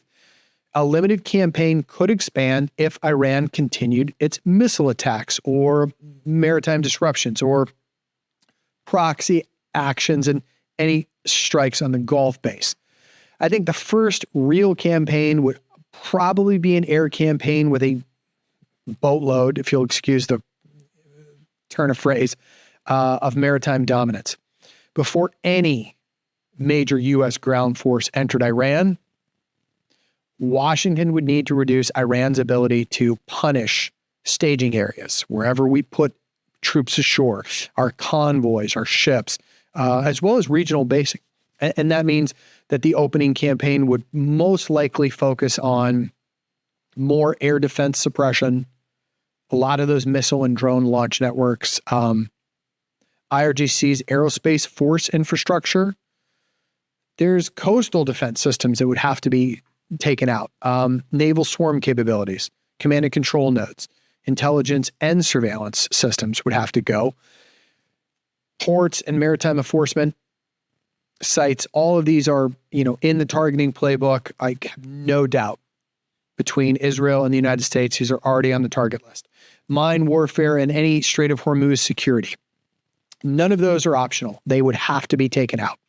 Their defense concept, I'm talking about Iran's, it relies on missiles, drones, maritime denial, and proxy operations, rather than any kind of conventional symmetry. So the Defense Intelligence Analysis Agency, Public Iran Military Assessment, has described Iran's military strategy around deterrence, ballistic missiles, naval forces able to threaten the Gulf and Strait of Hormuz, and unconventional proxy capabilities. So, they're terrorist arms, Hezbollah, all that stuff. The Strait of Hormuz is central to this. The CRS reports republished by USNI. It states that roughly 27% of the global maritime crude oil and petroleum product trade and about 20% of the global liquefied natural gas pass through the strait. So U.S. is going to face two simultaneous necessities here. You have to protect the invasion force. Number two is you have to keep the global economy from panicking. And right off the bat, this is already a contradiction. The more force Washington applies, the more Iran can threaten the Strait of Hormuz. The more Iran threatens the Hormuz, the more Washington is pulled in deeper. I think that any ground entry is probably going to be very limited at first. I think any sane U.S. military planner would avoid immediately trying to drive on Tehran. That would be much too ambitious, extraordinarily exposed politically. It's also logistically dangerous. I think a much more plausible ground entry model would most likely begin with very limited objectives like securing staging corridors, protecting ports and airports, creating buffer zones, seize limited coastal and border terrain. You're going to have to use your ground forces to support maritime operations. Specific military infrastructures would be targeted. I would expect your Rangers and your 82nd Airborne to be instrumental there. And then you're going to have to prevent IRGC attacks from a lot of those selected areas. Probably support evacuation and hostage recovery contingencies. A lot of leverage for negotiations as well. So in other words, the first U.S. ground presence would likely be expeditionary and coercive. You have two Marine expeditionary units there. Probably they would be the tip of the spear, and then you flow forces in behind them. Not occupation heavy, though. Here's the problem. Once the United States troops are physically inside Iran, Tehran has every incentive to turn the campaign into a nationalist war of resistance. This is where the invasion stops being a military operation and becomes this huge political furnace. Western access is the most plausible and the most dangerous. The most plausible large force ground approach would be from the West, through Iraq, toward Western Iran. Why? Well, because the U.S. has experience. It has infrastructure memory, and it has a lot of regional military familiarity in Iraq. Western Iran also contains important routes toward Khuzestan, Kermanshah, Elam, Kurdistan, and eventually the Iranian interior. But this axis runs into the Zagros Mountains, and that's the trap. The Zagros will channel the United States movement into roads and passes, valleys and tunnels, bridges, and very predictable corridors. Heavy forces need width. The mountains deny width. Once the forces become road-bound, logistics become the main vulnerability. We would probably win most direct fights, but that's not the issue. No, the issue is this. It's the tail. It's our fuel convoys, ammo convoys, medevac routes, route clearance teams, engineer units, bridge repair, maintenance columns, recovery vehicles, forward supply depots, air defense umbrellas. Oh, I'm not done. Rear area security. All of this sound familiar? Yeah, read A Bear Went Over the Mountain, the Afghanistan Mujahideens fight against the Soviets way back in the day. They learned these lessons very, very painfully, and we would learn them too because of the cannibalizing terrain. Iran wouldn't need to defeat any spearhead. They'd probably let them through. The attack, it would attack the logistics, the bloodstream. The center of gravity would be the U.S. supply lines, not the first U.S. tank. A southern coastal lodgment is possible, but really ugly. The United States might also consider a limited southern or Gulf-oriented ground campaign tied to the Strait of Hormuz, Bandar Abbas, Bushehr, Khuzestan, or other coastal infrastructure. But amphibious or coastal operations against Iran, very high risk. Their coastlines, mines, coastal missiles, drones, you have fast attack boats, submarines, artillery. The Navy harassment would make any amphibious landing or port seizure operation extremely dangerous. The Financial Times reported, I want to say today, in describing the Iranian Republican Guard Force Navy, their Mosquito fleet of fast attack boats as central to Iran's ability to disrupt the strait. Despite U.S. naval superiority, it's a very asymmetric warfare threat that is challenging to mitigate. So a southern operation would likely aim at a lot of this maritime leverage rather than, again, any regime collapse. Possible strategic purpose in that would be to reduce Iran's ability to threaten the strait, secure a lot of the coastal infrastructure, secure shipping lanes, create a negotiating lever, but it would also force Iran to defend the coast. It would dilute its internal security forces in doing so. But the risk is enormous here because once ashore, the United States would need to sustain the force under missile, drone, mine, and swarm pressure. Hey, man, getting in is very, very hard. Staying supplied is harder. And getting out cleanly would probably be the hardest of all. A direct drive to Tehran would be the absolute nightmare scenario, without a doubt. A full regime change invasion would require moving beyond limited coastal or border objectives and pushing toward Tehran and other regime centers. And that would mean you have to cross a boatload of mountain terrain. You have to secure major cities. You have to eliminate the Republican Guard Corps provincial commands. You're going to have to suppress the Baj networks. I'm not saying that right either. Protect all of those supply lines we talked about. Sabotage, ethnic fault lines. You would have to control prisons, ministries, media, communication, fuel, ports, airports, and borders. You'd also have to prevent proxy escalation across the entire region. And this is where this ground invasion of Iran fantasy completely collapsed. This is not Baghdad in 2003. Iran is larger. It's more mountainous. It's more populous. It's more ideologically hardened. And it's also more deeply prepared for a lot of asymmetric defenses. Its Iranian Republican Guard Corps territorial command systems, they exist precisely to keep regime security functions alive, one province at a time. So the United States might reach Tehran with enough force, but reaching is not controlling, and controlling is not legitimizing. And that last word right there is the killer.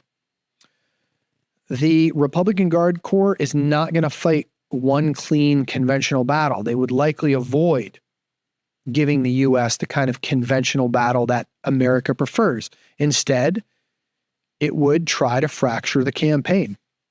I would expect Iran to turn the war into a lot of overlapping pressure zones. So Iran would not need to stop every single U.S. advance. It just needs to make every advance expensive, every pause dangerous, make every one of our allies very nervous, and every single news cycle politically poisonous, similar to what Ukraine is doing to the Russians, just with less moxie.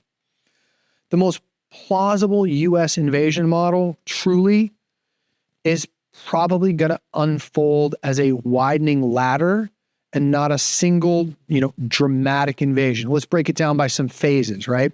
As we've said, you have a coercive air and maritime campaign. That would be to degrade Iran's missile, drone, navy, and air defense threat, all while protecting Gulf shipping and our U.S. forces. Now, this is already the logic of the current confrontation around the Strait of Hormuz. Phase 2, blockade and exclusion enforcement. The purpose of that would be to prevent Iranian military resupply, limits their oil movement, it pressures Tehran economically, and it forces diplomatic concession. The risk there, though, as Iran will retaliate against tankers, any Gulf infrastructure, any U.S. bases in the area, any allied states that even offer us, a refueling stop. Phase 3, limited ground lodgements. The purpose there would be to secure very specific coastal or border areas, identified strategic ports and airfields, or any infrastructure nodes tied to maritime security and force protection. And I would imagine it's going to be framed as very limited on our end. But on their end, on the Iranian end, they're going to frame it as an invasion. Just bear that in mind. And it is.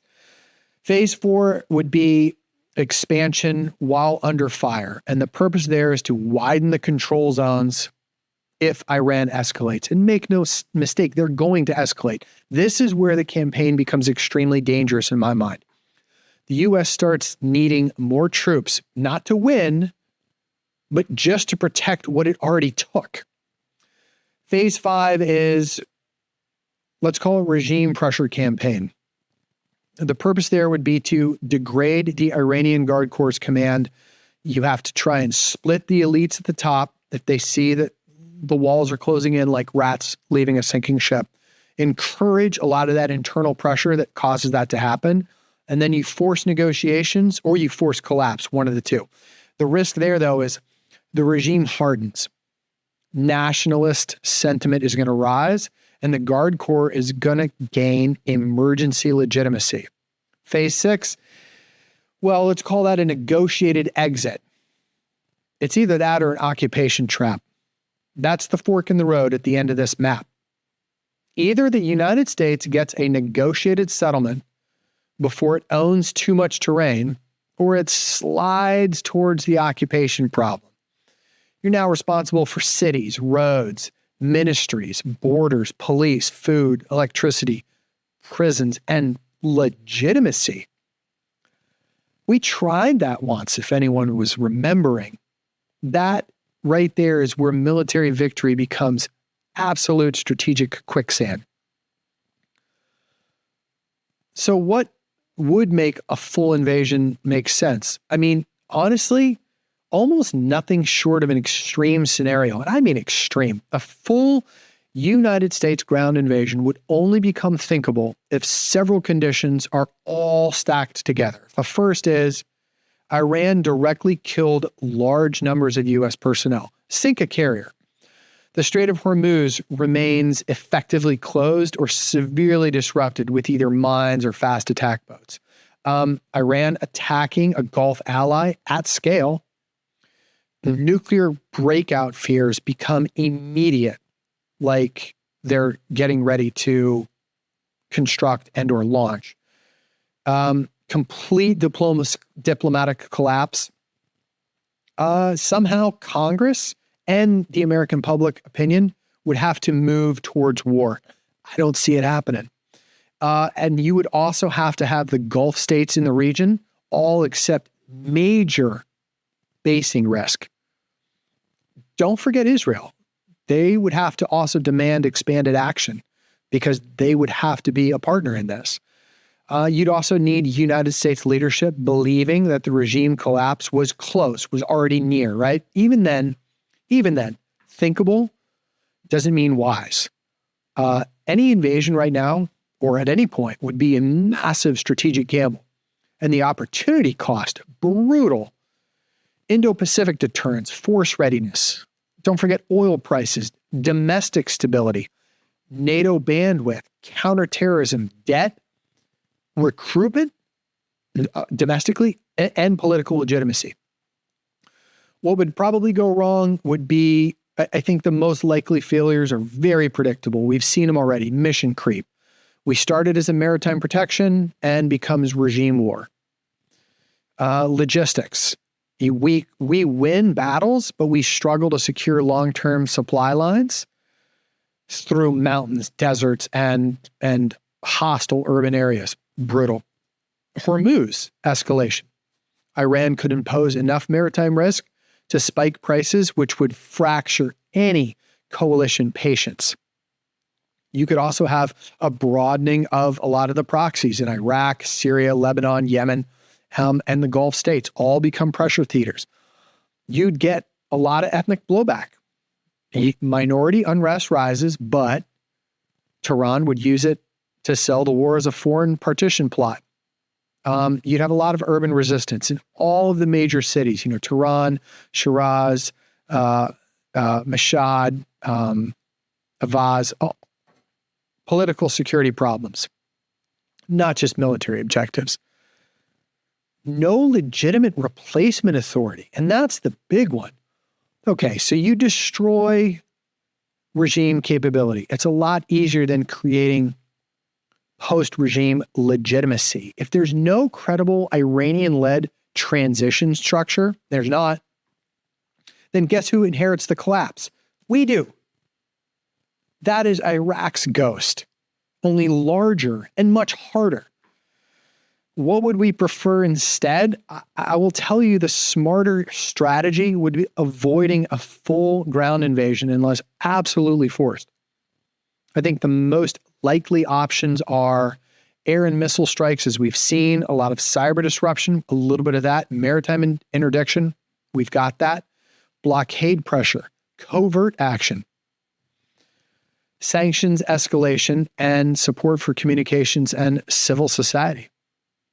Limited special operations, defensive deployments to the Gulf states, which we've been doing, Israeli-enabled intelligence pressure, it's there. Proxy network disruption, quite possibly, we've seen some of that already as well, and negotiated coercion. That does not mean these are clean or risk-free. It means they avoid the one thing Iran's terrain and the Iranian Republican Guard Corps structure are designed to punish the hardest: large-scale foreign occupation. All right, bottom line here. A possible U.S. ground invasion of Iran would probably begin as a limited campaign around Hormuz and then expand into selective lodgements on the ground if Iran kept escalating. A full invasion would require pushing through some really bad terrain, and you would fight for every city block of that terrain. Meanwhile, you're undergoing missile attacks, maritime disruptions, proxy escalations, and ethnic fault lines. The U.S. could smash Iranian military assets. It could seize pieces of terrain. It could probably defeat Iranian forces in direct engagement. But the strategic question, it's not whether America can break the door. The question is what happens when it walks into the house. Iran? Built to make that house burn, motherfucker. Okay, a couple of caveats here. This is my strategic assessment. It's not a tactical invasion plan. I'm not drawing on any op plans that I wasn't supposed to see. I'm just assessing the MET-T SL. There's a lot. The mission, the enemy, the times, troops, terrains, equipment, all of it. And I'm giving you a tactical invasion. A limited ground invasion from the United States is more plausible than a full Tehran-focused occupation. I just wanted to do this little thought experiment to sort of make an argument against it, but what it would look like. Tehran does not make Iran invincible. Sorry, the terrain does not make Iran invincible. It just makes control very, very expensive. A lot of ethnic unrest could pressure Tehran, but I'll tell you what, U.S. exploitation or over U.S. exploitation, it could backfire very, very badly. The most likely U.S. objective would be coercion and degradation, not immediate occupation, unless the war escalated beyond political control. Okay. It's an interesting thought experiment. And I mean, I absolutely enjoy it. I like looking at this sort of thing. Last week, we talked a little bit about the hunter-killer satellites, the Russian co-orbital ASAT. Let's talk about it a little bit. Get into the details just a little bit more so we have a broader understanding of what's taking place above our heads. There were some comments on some of the social media feeds that, I mean, I'm paraphrasing, but I was basically talking out of my ass that the scenario that I was playing out was unrealistic. Russia doesn't have this capability. There is nothing to fear. The sky is not filling. First off, let me say one thing. Obviously, the sky is not falling. I mean, it's in low Earth orbit and geosynchronous. They're staying up there. That's a joke. It's stupid, but it's still a joke. But I'm basing everything that I'm reporting to you off of established facts or the facts that are at least corroborated double source reporting. So it is happening. What the second and third order effects of it are going to be are still playing out in real time. But I owe it to you to lay out the facts, and then you make your own assessment. I will say that Russia, they're not just testing odd satellites in space. It appears by all reporting to be moving toward an operational co-orbital counter space posture, and where satellites are placed into useful orbital geometry before a crisis so that they can stalk or inspect, threaten, jam, dazzle, disable, or physically attack U.S. and allied spacecraft with far less warning than a ground-launched ASAT missile, anti-satellite. But Russia is trying to make the United States space nervous system, I guess, targetable. That nervous system are things like GPS, ISR, missile warning communications, battlefield data links, commercial constellations, and then any space-enabled command and control. The technical behavior in orbit, things that are taking place right now, is becoming much more sophisticated. It's much more repeatable, and it's very useful much more tactically useful than it's ever been. The latest public indicators point to a shift from counter space experimentation to counter space positioning. And I'm drawing this from a couple of different sources. The United States Space Command's 2026 posture is one of them. It states that threats to the United States and partner space systems are no longer hypothetical. They are current operational realities. They are spanning terrestrial, on-orbit, cyber, along with Russia's pursuit of an on-orbit nuclear ASAT, listed among the most serious space domain threats. We'll talk about that towards the end. The U.S. intelligence community's 2026 annual threat assessment. Open source is another area that I am drawing my information from.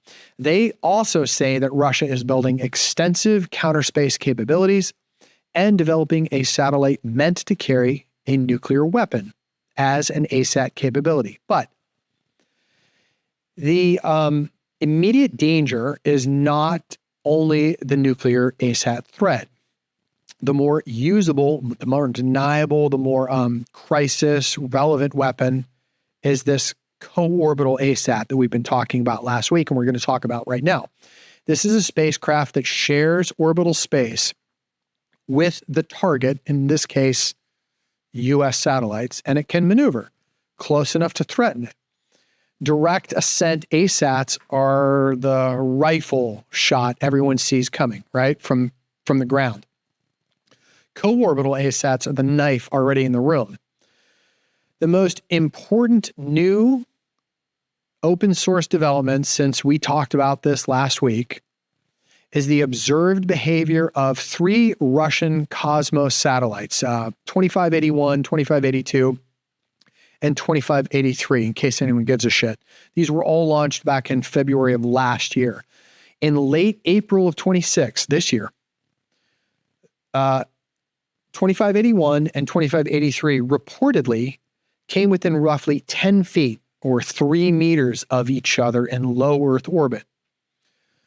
Comstock assessed that Cosmos 2583 conducted deliberate, fine maneuvers to maintain the tight configuration, not a random pass. Now, third satellite Cosmos 2582 trailed these two within a sub 100-kilometer range, while an additional deployed object, no idea what it was, Object F, I mean, I don't, someone does, right? Released by Cosmos 2583, also operated nearby. That's that nesting doll satellites that we've spoken about last week, where one hides inside of another one. This matters because close proximity operations at meter level separation, and that's what we're talking about here, it requires serious capability. You've got to have very precise orbital tracking, reliable propulsion. You have to have relative navigation, to the two objects. Autonomous or at least semi-autonomous guidance, because it has to be done in real time. You can't have delays. It can't always be done from Earth. Collision avoidance control, super command discipline, and a spacecraft bus capable of repeated maneuvers. That's not amateur hour. That is a spacecraft practicing the same core skills needed to approach another nation's satellite. What a co-orbital ASAT actually is a satellite that can maneuver into the orbital neighborhood of another satellite and then create effects against it. That can look like a whole bunch of things. And it doesn't need to look like a weapon. That's the whole point. The ASAT, co-orbital ASAT, could look like an inspector satellite or a servicing spacecraft, some kind of space situational awareness platform, or a maneuverable payload. It could also look like a nesting doll satellite that we're seeing, where it releases a smaller sub-satellite. It could also look like some kind of benign technology demonstrator, or even a dual-use spacecraft with legitimate and hostile applications. Secure World Foundation assesses that Russia has tested rendezvous and proximity operations in both low Earth orbit and geosynchronous all the way back since 2010.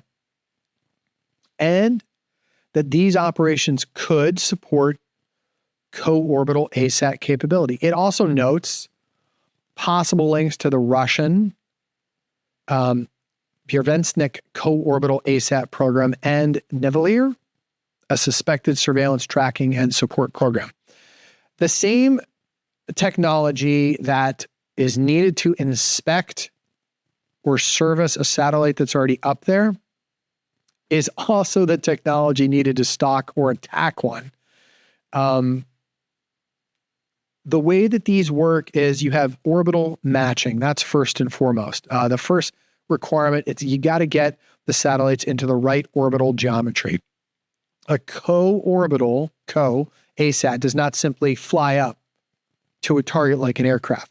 Satellites, man, they're moving at roughly 7.5 kilometers per second in low Earth orbit. And so to reach a target, the interceptor has to match that speed or manipulate a boatload of several orbital parameters. You've got to adjust altitude, inclination, right ascension of ascending node, eccentricity, argument of perigee, phase angle, relative velocity. I'm not a rocket scientist, and these are difficult for me to draw on a piece of paper. I can't imagine the technical knowledge needed to affect that in real time, but they're doing it. And the key term here is coplanar orbit. If the Russian satellite is placed into the same orbital plane as a U.S. satellite, it can repeatedly pass through the same orbital neighborhood. So that's why Cosmos 2576 was so concerning back in 2024. U.S. officials assessed it was likely a counterspace weapon and that it had been placed into the same orbit as a U.S. government satellite. Secure World Foundation distinguishes Cosmos 2576 from the separate nuke ASAT concern, but notes that the United States claimed that it was deployed into the same orbit as a U.S. government satellite. Reuters likewise reported U.S. assessments that Cosmos 2576 was capable of inspecting and potentially attacking satellites and was placed in the same orbit as a satellite from America called USA 314. No idea what it does. That's the chess move here. You get into the same lanes before the crisis. So now the co-orbital ASAT's up there and it doesn't do anything. It just waits. Rendezvous and proximity operations are important for phase 2, for second thing. Because once the satellite is in the right co-orbital plane, it must conduct RPO, which is rendezvous and proximity operations.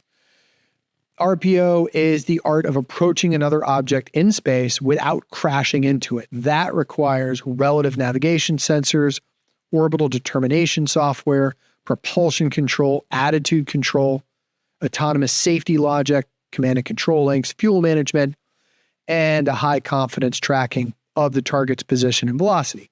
So there's got to be ground stations that monitor the target satellites, feed some of that up there. So the spacecraft can do it itself in many ways. It can use star trackers, inertial measurement units, or IMU. IMUs, by the way, are the same technology used in drones domestically, but that's not important. Optical cameras, infrared sensors, laser rangefinders, or LiDAR, radar or RF sensing, and it's going to use GPS or GNSS if available in that orbital regime. A lot of ground-based tracking updates. In low Earth orbit, geometry changes very, very fast. In geosynchronous, the distances are larger, but the strategic value is enormous because geo is where all the military communication satellites live. It's where all of our missile warning satellites are parked. It's where strategic command and control satellites live. The April Cosmos 2581 and 2583 event, it matters because getting within 3 meters without collision implies a high relative navigation competence, and I'm impressed. This is the same technical family as satellite inspection, grappling, interference, or an attack. Any co-orbital ASAT, it's going to need propulsion. And I'm not talking about a huge engine, often quite the opposite, but it does need precision, repeatable, fuel-efficient maneuvering. And that would include things like a cold gas thruster, monopropellant hydrazine or hydrazine-like systems, possibly electric propulsion for a gradual orbital change, small bipropellant systems, micro thrusters for fine control. So a spacecraft has to manage delta V, meaning its total maneuvering budget. Every approach, every retreat, every plane adjustment, every phasing maneuver, it all burns fuel, right? That matters because a co-orbital ASAT's useful life is partially determined by how much maneuvering energy it has left. You make too many corrections, you run out of fuel, it's really lost. So the operational art here is patience. A satellite, in many ways, it takes days or weeks to phase towards a target, but that's okay. It doesn't need to sprint. It just needs to be in place when the geopolitical moment turns. We talked a little bit about nesting doll architecture last week, and this is one of the most concerning Russian patterns, is this so-called nesting doll concept. A larger satellite releases a smaller satellite, which may itself release another object or projectile. We think we saw that this year with some of these already. And this matters because it creates a lot of layered ambiguity on our part. The parent satellite may look like a surveillance or inspection craft. Then it releases a smaller object. That object may be described as a sub-satellite inspector, a calibration object, a debris, or a test article. But it could also function as a kinetic projectile, a close inspection payload. It could function as a jammer or a grappling or contact device. It could also be a fragmentation device or a sensor package. It could just be a decoy. The military value is not only the final effect. The military value is that the target operator now has to ask, what was released, where is it going, and when does it become hostile?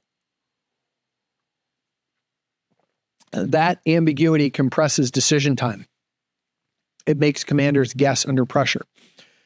The Space Force is going to have their hands full with this one. How a co-orbital ASAT attacks does not necessarily have one kill mechanism. Okay, it has a menu of options. Kinetic impact is the simplest hard kill. It's collision. The attacking satellite or released object physically strikes the target at orbital velocity. So even a small object can be catastrophic because relative velocity in orbit is extreme. Check my notes here. Okay, want to make sure I'm getting that right. The advantages to this are high probability of physical destruction if contact occurs. There's no need for an explosion in this type of scenario. Technically, it's very straightforward. Once close enough, you ram it. There's some disadvantages here, but they're minor. It does create a boatload of debris, which could have second and third order effects. Attribution may still be possible. There's a big risk escalation here. It may threaten the attacker's own satellites with that debris.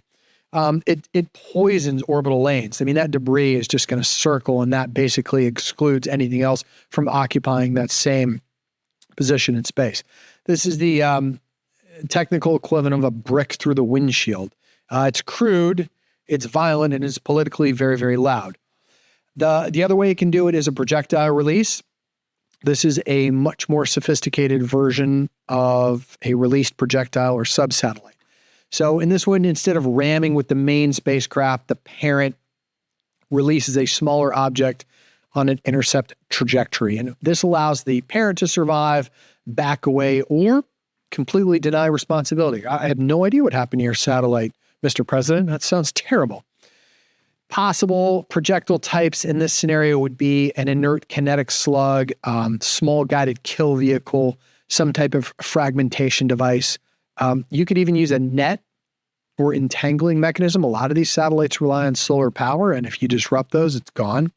A high-speed penetrator, or even a small explosive package. In fact, the 2020 Russian Cosmos 2542 and 2543 behavior is often cited in this context because United States officials said Russia tested a space-based anti-satellite weapon when a Russian satellite released a high-speed object.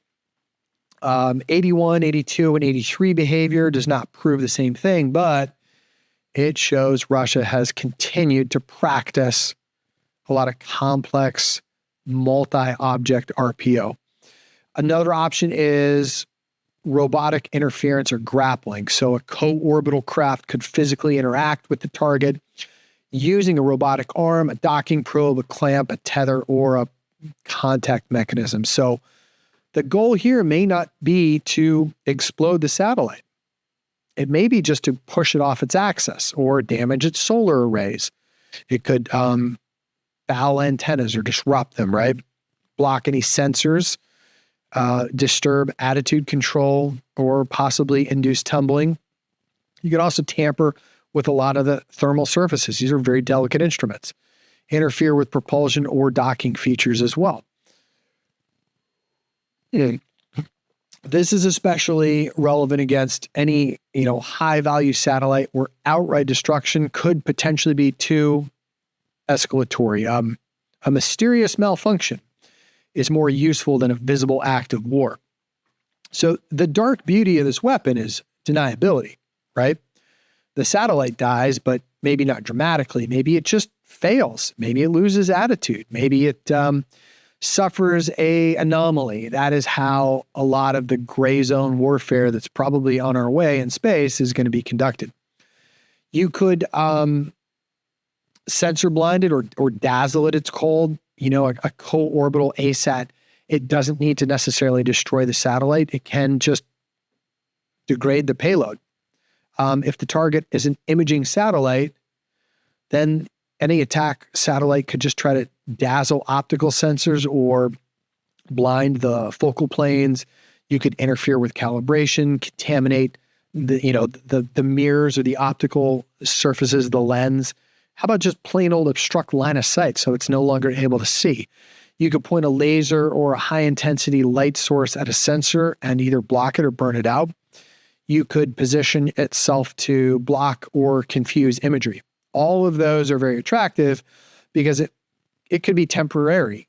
So that means it's reversible, which means it's deniable, right? The point is not always to kill the satellite. Sometimes the point is to blind it during a 12-hour window when armor is moving along a border, for example, or missiles are dispersing, or Navy units are repositioning. You could use a weapon that requires or involves electronic attack. It could serve as a jammer, RF interference node, and at close range, you have power requirements that could drop. A lot of small satellites near the victim can interfere with transmissions to terrestrial command links, download and upload, right? Or inter-satellite links. Some of these satellites bounce off of another one, it goes down to space. Timing signals is huge because without them, they affects telemetry and then payload data transmission. That kind of attack, it may not look like a missile strike. It may look like, signal noise or a corrupted packets, dropped links. A lot of deniability in an attack like this. Degraded command response or a temporary communications anomaly. And that's very useful operationally. You can interfere without making debris. You can escalate without, admitting escalation. Another method that could be used is cyber, spacecraft. They're basically computers with radios, with propulsion and sensors and ground links. So you can conduct cyber operations by getting close enough. All you have to do is collect emissions and then characterize command links. You could probe telemetry, exploit weak encryption, which is a little bit less likely, but it's doable. Definitely spoof signals and then gather technical intelligence for a later cyber attack. It may not be right then and there. I want to cite Secure World Foundation again, their 2026 report. It emphasizes that counter space capability. It's not just co-orbital or kinetic. It spans co-orbital, direct ascent, electronic, directed energy, and cyber. And, that's the correct frame. The kill chain for these it's blended. Space war will not be one clean weapon. It's going to be a whole host of things. It's going to be cyber, jamming, spoofing, proximity, legal pressure, commercial intimidation, and occasional hard kill options all layered together. Now, there is one we have yet to speak about, and that's a nuclear ASAT threat. Totally different weapon.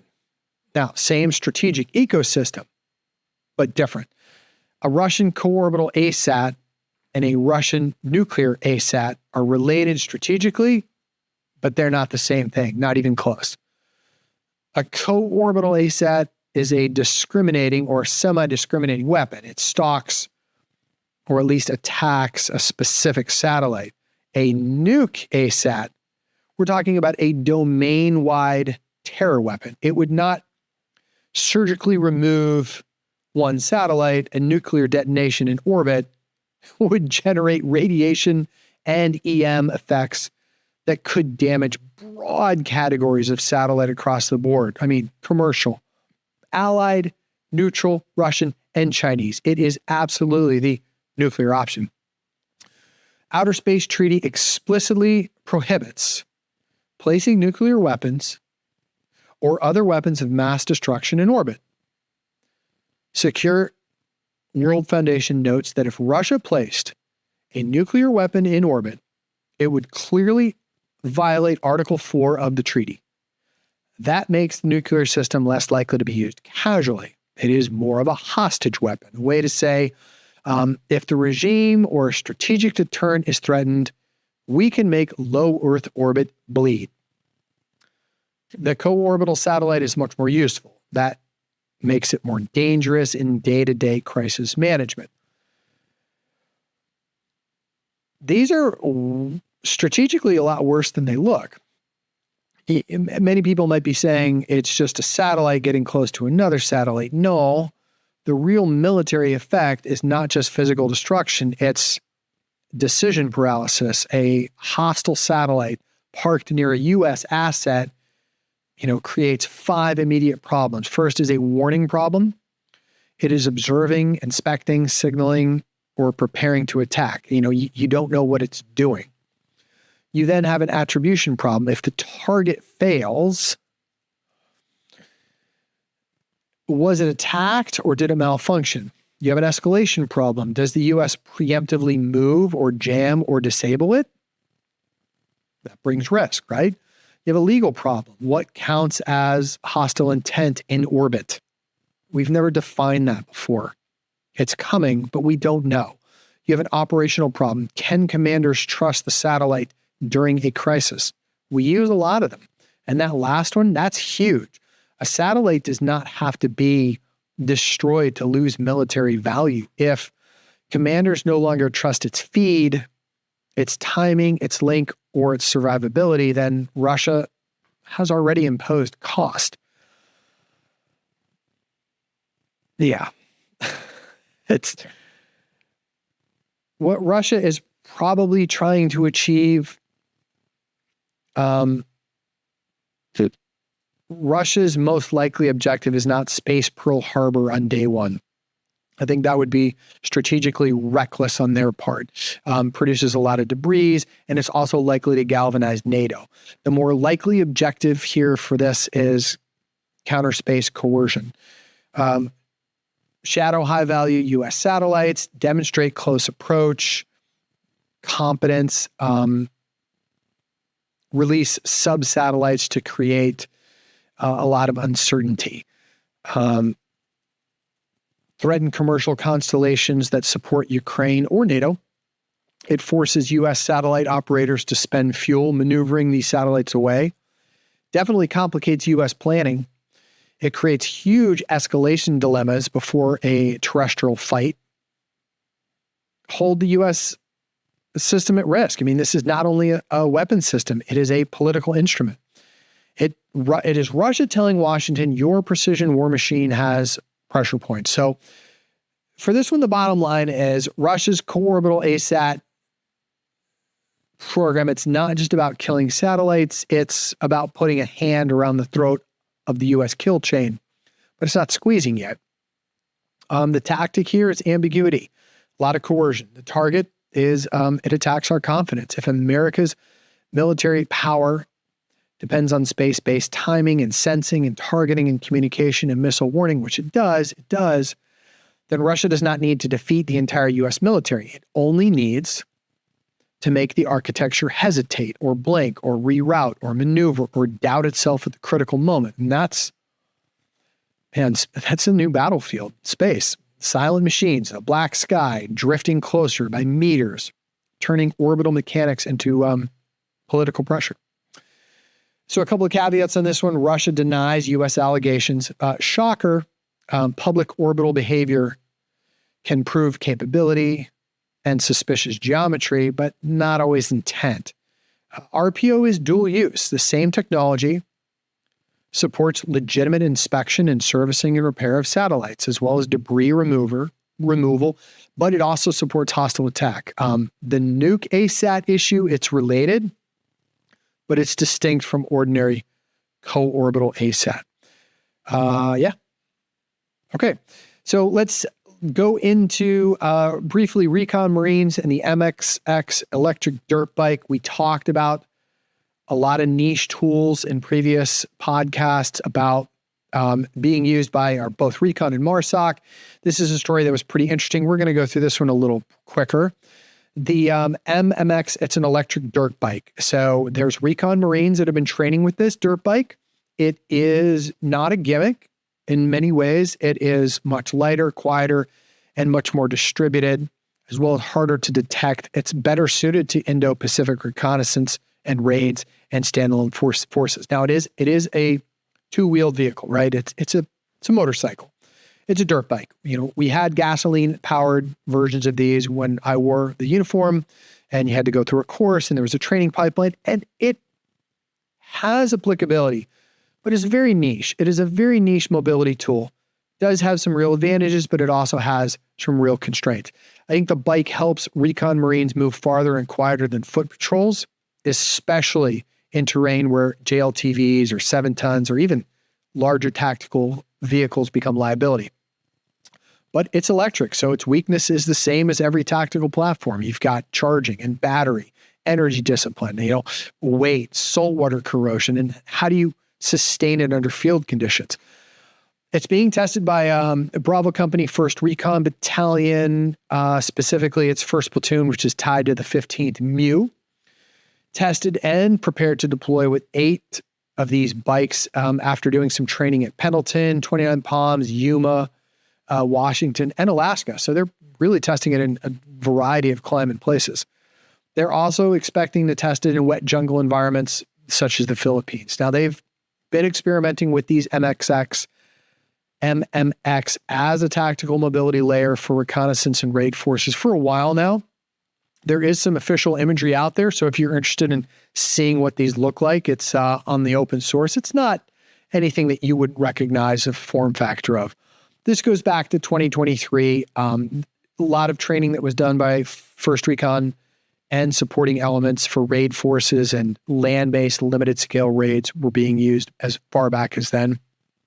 You've got a pretty mature technology here. They've parachuted using LCADs, a low-cost aerial delivery system, which is basically a GPS-guided parachute that you can put out of aircraft, and it will automatically steer to its destination. It's useful to pre-position equipment, a supply drop, but one that is smart instead of dumb. So they've dropped it out of planes from KC-130s using JPADs, and that demonstrates expeditionary logistics. Can it be inserted with the force? Can you jump in with it? Not just driven from a parking lot.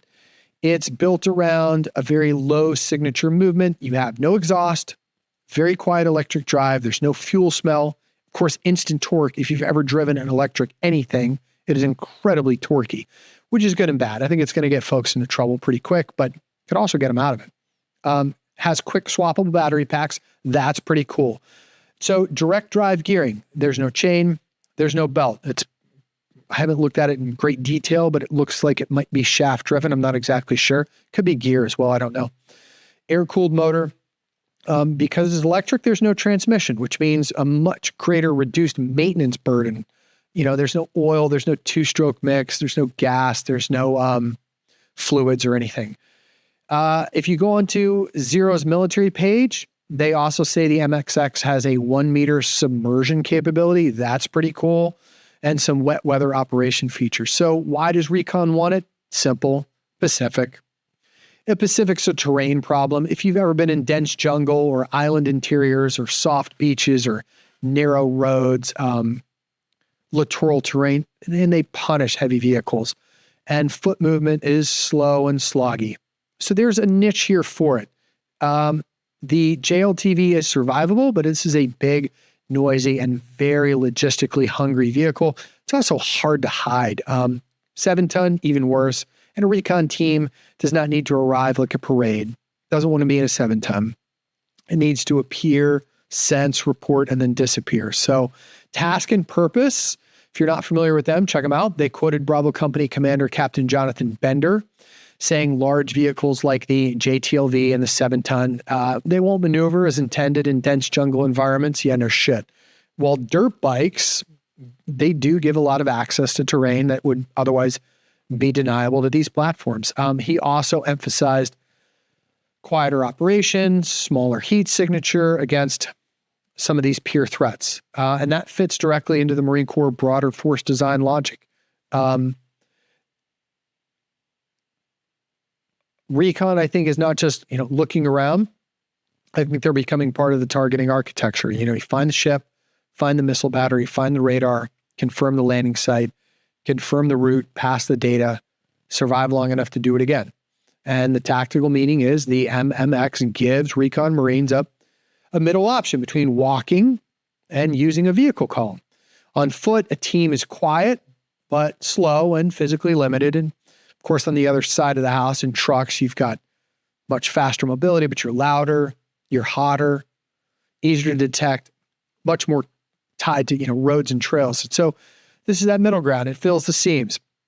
2 Marines can move fast, super low signature over a lot of broken terrain. And then you can cache the bikes and then go on foot towards the final objective. USNI reported Marines talking exactly in those terms. These can be staged and cached, and then smaller bike elements can push closer before caching the bikes again and going on foot. Marines also describe the value of 2 recon Marines covering ground with a lower signature than multiple trucks. They likened the mission set to it's not charge into battle on dirt bikes. It's more, route reconnaissance in support of a larger force, or raid movement where you need a lot of speed and a lot of silence. Maybe Overwatch insertion for a scout sniper or a JTAC. Littoral island movements after insertion from amphibious shipping. It allows for a lot of rapid displacement after a team has compromised its position. If you need it to, it's a quick way to E&E. And you can airdrop these things, and they're aviation supported. That's pretty cool. Marines are considering scout leader 2-man elements, possibly with snipers or JTACs, and then you use these bikes for overwatch and route clearance at a distance. This is, again, big amphibious assault force, moving away from that more towards distributed sensing and striking nodes. I think there's a lot of utility here. I think this says a lot of things as well. It says that the advanced reconnaissance vehicle is being developed for littoral mobility with advanced sensing and communications, but the MMX, it's much smaller than those programs. So philosophically, it belongs to the same family, which is mobility for small teams operating inside of contested space. Bike doesn't kill ships. It doesn't replace aircraft. It's not going to replace drones. It just moves humans and sensors through terrains where heavier platforms leave too much signature. And that's the point. There's some advantages and there's some disadvantages. And real quick, right? Advantages. It's quiet. You have a low acoustic signature here. Very, very nice at night where sound discipline is survival. There's a much greater reduced thermal and exhaust signature. Yeah, they're still going to show heat under thermal, but a lot less than a gas engine. And there's no hot exhaust or fuel smell or engine idle plume. And that's important when you're going against drones and thermal sites and listening posts. Another advantage is terrain access. They're eligible to exploit narrow trails, a lot of sandy terrain and vegetation, small gaps, stuff like that. You can rapidly deploy with a very low manpower. A 2-man element can cover more ground than a foot patrol, that's for sure. Very simple mechanical operations. There's no clutch, no gears, no kickstart, very reduced fluids, and very few, or fewer, I should say, traditional engine maintenance requirements. So, mostly battery charging requirements, chain lube. Okay. So maybe it is chain driven. It doesn't make any sense. That's not what they said earlier. I'll have to go back and check that one. I'll report on the next one. Better compatibility with distributed operations because you can pair them with MRZRs, ULTVs, C-130s, amphibious shipping, and then small unit sustainments. Now, disadvantages and hard limits. The battery range is mission dependent. USNI reported Marines could get roughly 80 miles in milder terrain with new batteries, maybe 60 to 70 with older batteries, but really hard riding, you drop that down to around 30. My Tesla advertises 340, and that's not what he gets. A lot of that has to do with my extraordinarily aggressive driving, but that's neither confirmed nor denied. Well, there have also been reported cases where the bikes were drained in about 20 minutes under hard use. And combat load kills range, right? Recon Marines, they're not motocross riders in a jersey and a helmet. You know, they've got armor, weapons, radios, batteries, water, optics, med gear, and mission essential equipment. So weight's going to steal a lot of that range. Every pound becomes a lot of drag and heat. Charging is a huge tactical vulnerability. I mean, at least with gas engines, logistics are ugly. You got to get the fuel there somehow, but once it is, man, refueling is fast. Whereas charging is going to require a lot of time, battery swaps, support vehicles, or maybe even solar system. I don't know. That's going to require some planning, friction, and a potential signature that goes with it. Saltwater and shipboard integrations, those are real problems right now. USNI has reported Marines expected corrosion concerns at sea, noted the lithium-ion batteries, and they could pose a hazmat problem. I'll tell you, Navy shipping is very sensitive to anything that could set fire, explode, leak in any form and fashion. Being deployed on a Navy ship with small boats like the Zodiac, all of our fuel were stored outside the skin of the ship on jettison racks. In the event that it caught fire, the whole rack would be jettisoned into the sea. You wouldn't even bother putting out the fire. And, you know, lithium ions are the same way. If anybody has flown an airplane and you have to check a bag, the first thing they do is want you to identify whether you have any lithium ion batteries or rechargeable batteries in your bag. It's not silent enough against a prepared adversary. Quiet doesn't mean invisible. You still have tires and suspension and chain movements. You have rider movements, dust, thermal bloom, electromagnetic transmissions or emissions from any of the gear. And yeah, drone surveillance is still going to expose the team. There's also a casualty and recovery problem. I mean, a motorcycle gives mobility, but it doesn't protect the rider. And this is one of the reasons why we kind of started getting away from the gas-powered versions of these back in the day. If a Marine wrecks or it gets hit or the bike fails in deep terrain, you now have a recovery burden. It requires a lot of rider skill, okay? Instant torque is useful, but man, does it punish people who don't have motorcycle experience. So the training pipeline is going to be robust, I would say. I would definitely feel that that's going to be something that comes online faster than the deployment does. What does this say to our adversaries like Russia, China, Iran, and North Korea? I don't know. It's another data point. I think they're looking at how we're revising our Marine Corps and probably taking interest in it, probably following our example in some cases. I mean, we're showing that we're serious about a small, mobile, low signature reconnaissance platform that can operate inside of contested areas. For China specifically, I think the implication is obvious. I think if they're paying attention, they're seeing that the Marine Corps is preparing Marines to move through island terrain, jungle corridors, littoral zones, a lot of austere expeditionary sites inside the first island chain. The 15th Muse 2024 Indo-Pacific employment included training with Philippine and South Korean Marines, and that sits squarely inside that broader regional logic. So really interesting technology. Last week, we talked about the powered paragliders, and this week we're talking about electric motorcycles. I think that whatever side finds first, hides better, and moves cleaner gets to shoot first or avoid being shot. And that's one of the things that this solves. I mean, the Marine Corps is trying to solve a pretty brutal equation. How do you put humans close enough to sense and verify the battle space without making them dead men walking? Especially as you operate under a drone or a satellite or a SIGINT threat that's getting worse and worse. The MMX is one answer. It is not the answer, but it is a answer. We'll follow up with this and systems like this as they progress more and more into the inventory.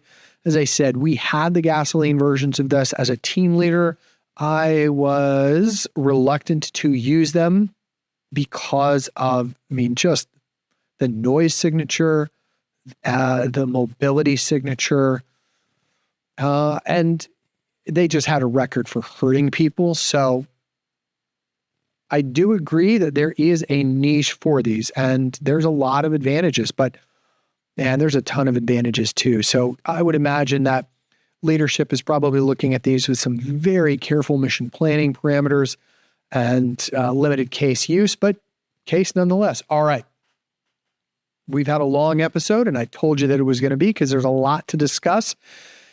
I will leave you with one more story for this evening. And as we visit that little despot in Northern Korea Peninsula, good old Kim, I was thinking about the story, and I cannot talk about North Korea without talking about Team America. I really wish that Matt and Trey would do Team America Part 2 so we can revisit the latest leaders in this ridiculous world stage we have. I was not a fan of Team America when it first came out. I had to watch it more than a couple of times before I thought better of it and realized the genius behind it, or at least that's funny as fuck. Yeah, but it did come to grow on me, and we've had so many fresh people that we could parody. There absolutely has to be another one. So North Korea recently changed its stance towards South Korea. Their current stance towards South Korea is not just more hostile rhetoric.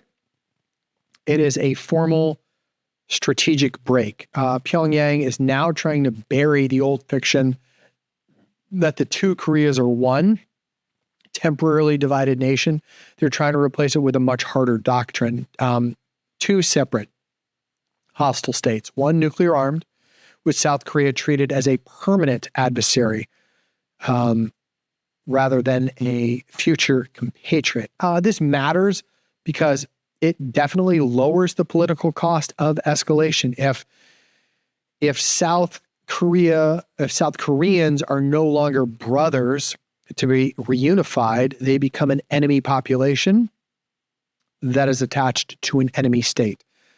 That is the psychological and legal groundwork for coercion, gray zone attacks, border militarization, and honestly, nuclear brinkmanship. North Korea has revised its constitution recently to remove reference to Korean unification. It is now defining its territory as bordering the Republic of Korea to the south, while Kim Jong-un has publicly called South Korea the most hostile state. Reuters reports that Kim had called in January of 2024 for the Constitution to identify South Korea as the North's primary foe and invariable principal enemy. That's in quotes. And South Korean officials now assess that Pyongyang has embedded the two hostile states doctrine into its highest law. At the same time, North Korea is expanding both nuclear and conventional coercive tools. U.S. Indo-Pacific Command, which is responsible for that region, has confirmed multiple DPRK ballistic missile launches on April 7th and 8th of this year, while saying the launches did not pose an immediate threat to the United States personnel, territory, or allies. And that's fair. They've got some work to do before that's going to take place. Not that they're not a threat, just they're not as big of a range as I think Kim wants. He's vowed to permanently strengthen North Korea's nuclear forces. He has absolutely rejected the idea of trading nuclear disarmament for economic or security benefits, and he has warned South Korea of a merciless response to infringements on North Korean sovereignty. The blunt read here is that Kim is not preparing for reconciliation. He is preparing for durable confrontation under a nuclear shield. So what changed? Well, reunification is being erased, and that's pretty important because for decades, both Koreas claimed, at least formally anyways, that they represented the legitimate future of the entire peninsula. North Korea's new constitutional posture completely breaks with that inherited framework. Reuters reported on May 6th of this year that North Korea revised its constitution to define its territory as bordering South Korea, remove all references to reunification. Euronews, citing South Korea's unification ministry, reported that the old clause about realizing the unification of the motherland no longer appears in the latest constitution, while the new text says North Korea borders China and Russia to the north, Republic of Korea to the south. That's an important nuance. There has been reporting that the amended constitution apparently does not use the words hostile or belligerent inside the territorial clause itself, even though Kim has repeatedly used that framing politically since declaring in 23 that inter-Korean relationships have become relations between two hostile states. It's a nuance, but it matters. Pyongyang is, I think, trying to do two things at once. They're legally normalizing permanent division while politically preserving the ability to escalate against Seoul as an enemy. That's not moderation. That is a cleaner doctrine, and that's Kim's doctrine, right? South Korea is no longer family. It's a target state. Kim's March speech of this year to the Supreme People's Assembly made that line very, very explicit. This is coming from Reuters. Kim said North Korea would permanently strengthen its nuclear forces, called its nuclear arms status irreversible, and said South Korea had been recognized as the most hostile state. That's the strategic center of gravity here, folks. North Korea is now denying South Korea's legitimacy as a national counterpart. That is new. That is a change. Reuters cited South Korean analysts saying the language strips South Korea of its remaining status as a compatriot nation and goes far beyond ordinary anti-Seoul rhetoric. Some people are going to call that propaganda, and they're right. I mean, in many ways, it is propaganda. But propaganda is also architecture. I mean, regimes build permission structures before they take dangerous action. That's precedent. And Kim is clearly building one. Their military posture is very layered. It's not singular. You know, North Korea doesn't rely on one coercive lever. It's building a massive full spectrum pressure stack. I don't know to what end, but nuclear deterrence and coercion is one of them. Kim says North Korea's nuclear status is completely irreversible. It probably is. And that nuclear weapons are essential to regime survival. And again, it probably is. But Reuters is reporting that North Korea's 26 budget allocates defense spending to expanding nuclear deterrence and warfighting capabilities. U.S. Indo-Pacific Command has confirmed multiple ballistic missile launches. We said that one, and it reiterated U.S. commitment to defending the homeland and regional allies. There's a huge artillery threat, if you know anything about this. Massive, massive artillery on the north sides. The artillery threat to Seoul is incredible. Associated Press reported on the 8th of May that North Korea says it will deploy new long-range 155 millimeter self-propelled guns this year, all capable of striking South Korea's capital region, with Kim saying the system has a range of over 60 kilometers. That's pretty robust. And that's Seoul. with around 10 million people sitting roughly 40 to 50 kilometers from the border.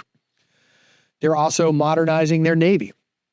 Associated Press is reporting that Kim reviewed the destroyer Chao Hong and ordered it handed over to the Navy in mid-June, calling it part of North Korea's larger naval modernization push. There's a lot of gray zone and non-kinetic pressure from them as well.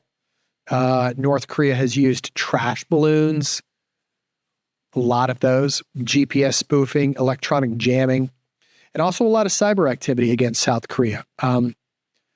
38 North publication that notes that these non-kinetic provocations have created a lot of response problems because the armistice, and remember, there's no ceasefire between the Koreas. There's just an armistice.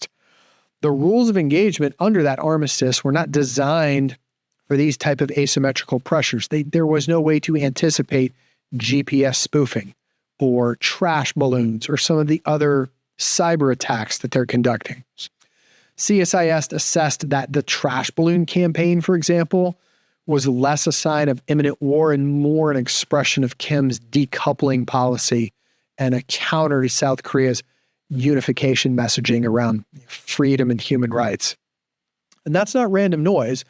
It's a lot of escalation management. You annoy your adversary, intimidate, you normalize friction, and he's doing it, right? You're testing and probing how they're going to respond, Seoul in this case, and it keeps Seoul politically off balance. Russia also, it's changing a lot of North Korea's confidence level. I think the Russian relationship between Kim and Vladimir, call him Vladimir. Reuters reports on May 8th that Kim has reaffirmed North Korea's commitment to its mutual defense treaty with Russia and called Russia's partnership a top priority. The 2024 Comprehensive Strategic Partnership Treaty includes a mutual defense provision. I don't know how that one's going to play out. The U.S. intelligence community assesses that North Korea's support for Russia in Ukraine has increased North Korea's capabilities because its forces have gained a lot of combat experience. Their forces have also gotten fucked up quite a bit as well, but gain combat experience in 21st century warfare, as well as exposure to some of this new equipment that North Korea's military doesn't currently have. Reuters also reported that North Korea sent an estimated 14,000 troops to fight with Russian forces in Kirks, and that South Korean, Ukrainian, and Western officials say more than 6,000 were killed. That casualty figure is brutal, but the lesson for Kim is not simply loss, it's adaptation. North Korean officers and planners are likely absorbing lessons on drones, artillery, electronic warfare, casualty tolerance, battlefield surveillance, and massing under modern precision fires. That should worry Seoul, because North Korea is no longer just rehearsing war on its own training grounds. It's now learning from an active European war. South Korea's problem right now is deterrence without panic. Their government has tried to reopen space for dialogue unsuccessfully. Reuters reported that North Korea has rebuffed repeated overtures from Lee's administration. And Associated Press reported that Seoul's liberal government took preemptive steps to ease tensions, including shutting down propaganda broadcasts along the border. But North Korea has continued to shun the dialogue with both South Korea and the United States. I don't know where Dennis Rodman fits into all this, but I haven't heard from him in a while. That leaves Seoul in a hard box because if it overreacts, it feeds Pyongyang's narrative of hostile encirclement. If it underreacts, it teaches Pyongyang that a lot of these gray zone pressures that they're employing, it works. There's also a domestic political layer. South Korea is still operating under the shadow of a very turbulent recent political debacle under this martial law debates and some constitutional reforms. Reuters reports on May 8th that South Korea's parliament dropped the constitutional amendment vote tied to tightening martial law rules after an opposition filibuster. For North Korea, South Korea domestic division, it's not background noise. It's a very exploitable seam. So what does North Korea want? Well, I don't know what he really wants, but what the signals say is that he wants to end reunification as a South-led or liberal democratic threat. Pyongyang no longer wants its population thinking of South Korea as wealthy cousins across the border. It wants South Korea recoded as enemy territory. It forces recognition of North Korea as a permanent nuclear state. Kim's rejecting denuclearization for benefits. The ask is no longer pay us to freeze. The message is accept us as nuclear and negotiate from there. It splits Seoul, Washington, and Tokyo. That's another objective that the North is obviously seeking in this. Pyongyang benefits when South Korea doubts U.S. extended deterrence. Japan rearms in ways that trigger Korean historical anxieties, and Washington is clearly distracted elsewhere. He wants to exploit Russia and China without becoming fully dependent on either. Russia has given North Korea battlefield experience, diplomatic cover, a lot of technical benefits, and sanctions leakage. China is remaining as an economic lifeline because China does not want millions of North Korean refugees pouring across the border being absorbed by China. They'll do anything to keep Kim exactly in doing what he's always been doing. So Kim Jong-un wants both. He wants autonomy more than anything, though. The other objective, at least from all intents and purposes, to keep the peninsula permanently tense below the threshold of full war. Tension is useful. Full war is existential. The sweet spot is controlled danger because he can constantly sell it to his people as existential threat. All of this applies militarily is that the near-term risk is not a deliberate North Korean full-scale invasion. That remains pretty unlikely unless Kim believes his very survival is already at stake. No, the more realistic danger is managed confrontation that perhaps misfires. Flashpoints could include the Northern Limit Line or the Yellow Sea. This one remains one of the most dangerous friction zones because maritime boundaries between the two countries are disputed. Units operate very, very closely in that space, and incidents can escalate pretty quickly. Drone incursions and airspace claims. Yonhap reported in April that North Korea accused South Korea of drone incursions between September and January, and warned Seoul that they would pay a high price. Whatever. 3 individuals, including an NIS employee and a military officer, were reportedly indicted after an investigation. This is exactly the type of issue that become a casus belli in Pyongyang's narrative machine. Artillery positioning near the border. These new 155 millimeter systems are politically useful, even if not revolutionary. They remind Seoul that North Korea can threaten civilian centers immediately, not just with missiles or nukes, cyber, and electronic warfare. The U.S. intelligence community assessed in 2026 that North Korea's cyber program is very sophisticated and very agile, and North Korea continues to threaten the United States and our allies through WMD, conventional, cyber, and asymmetric warfare. The hard truth is Seoul's vulnerability is not just military. It is psychological. North Korea's strategy is to make South Korea live inside a permanent low-grade emergency. U.S., this is no longer a narrow Korea problem. This is part of a broader authoritarian alignment problem. You have North Korea, you have Russia, you have China, and Iran. Each operate differently, but they increasingly learn from one another or provide diplomatic cover or create simultaneous pressure points. The U.S. intelligence community assessed that China, Russia, and North Korea all see the United States as a strategic competitor and potential adversary. It also assessed that North Korea's weapons of mass destruction, conventional military capabilities, cyber, and willingness to use asymmetric capabilities threaten the United States and our allies, particularly South Korea and Japan. If you've ever done any work with the U.S. ROC Japan, ROC Marines, they rely heavily on the United States, and they're very capable, but they also live under the constant awareness that DMZ would be overrun in pretty quick order if the North Koreans just got a wild hair up their ass and came across the border. So they very much rely on the United States and Japan, and that triangle becomes much more important in this context, not less. But that triangle has a vulnerability threat, and that is history. North Korea and China both understand that South Korea and Japan defense cooperation has a lot of political limits.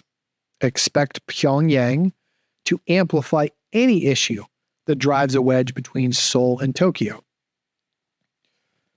North Korea is not signaling imminent invasion. It is signaling permanent separation under nuclear protection. That is worse than a temporary crisis. In one sense, it becomes the new normal. Crisis burns hot and ends. Doctrine hardens. Kim is hardening the doctrine. The mistake would be to assume this is only bluster. The opposite mistake would be to assume war is inevitable. I think the correct read here is probably colder. North Korea is building a legal, ideological, and military framework for coercive confrontation while preserving enough ambiguity to avoid triggering a decisive Allied response. That's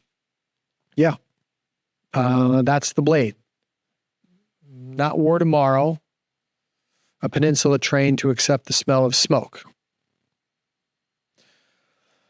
Some key caveats on this one. North Korean state media. It is controlled and often performative. Oh my God, is it performative? I cannot get enough of that crazy bitch who reads the North Korean news. That is one of my favorite ways to wake up in the morning.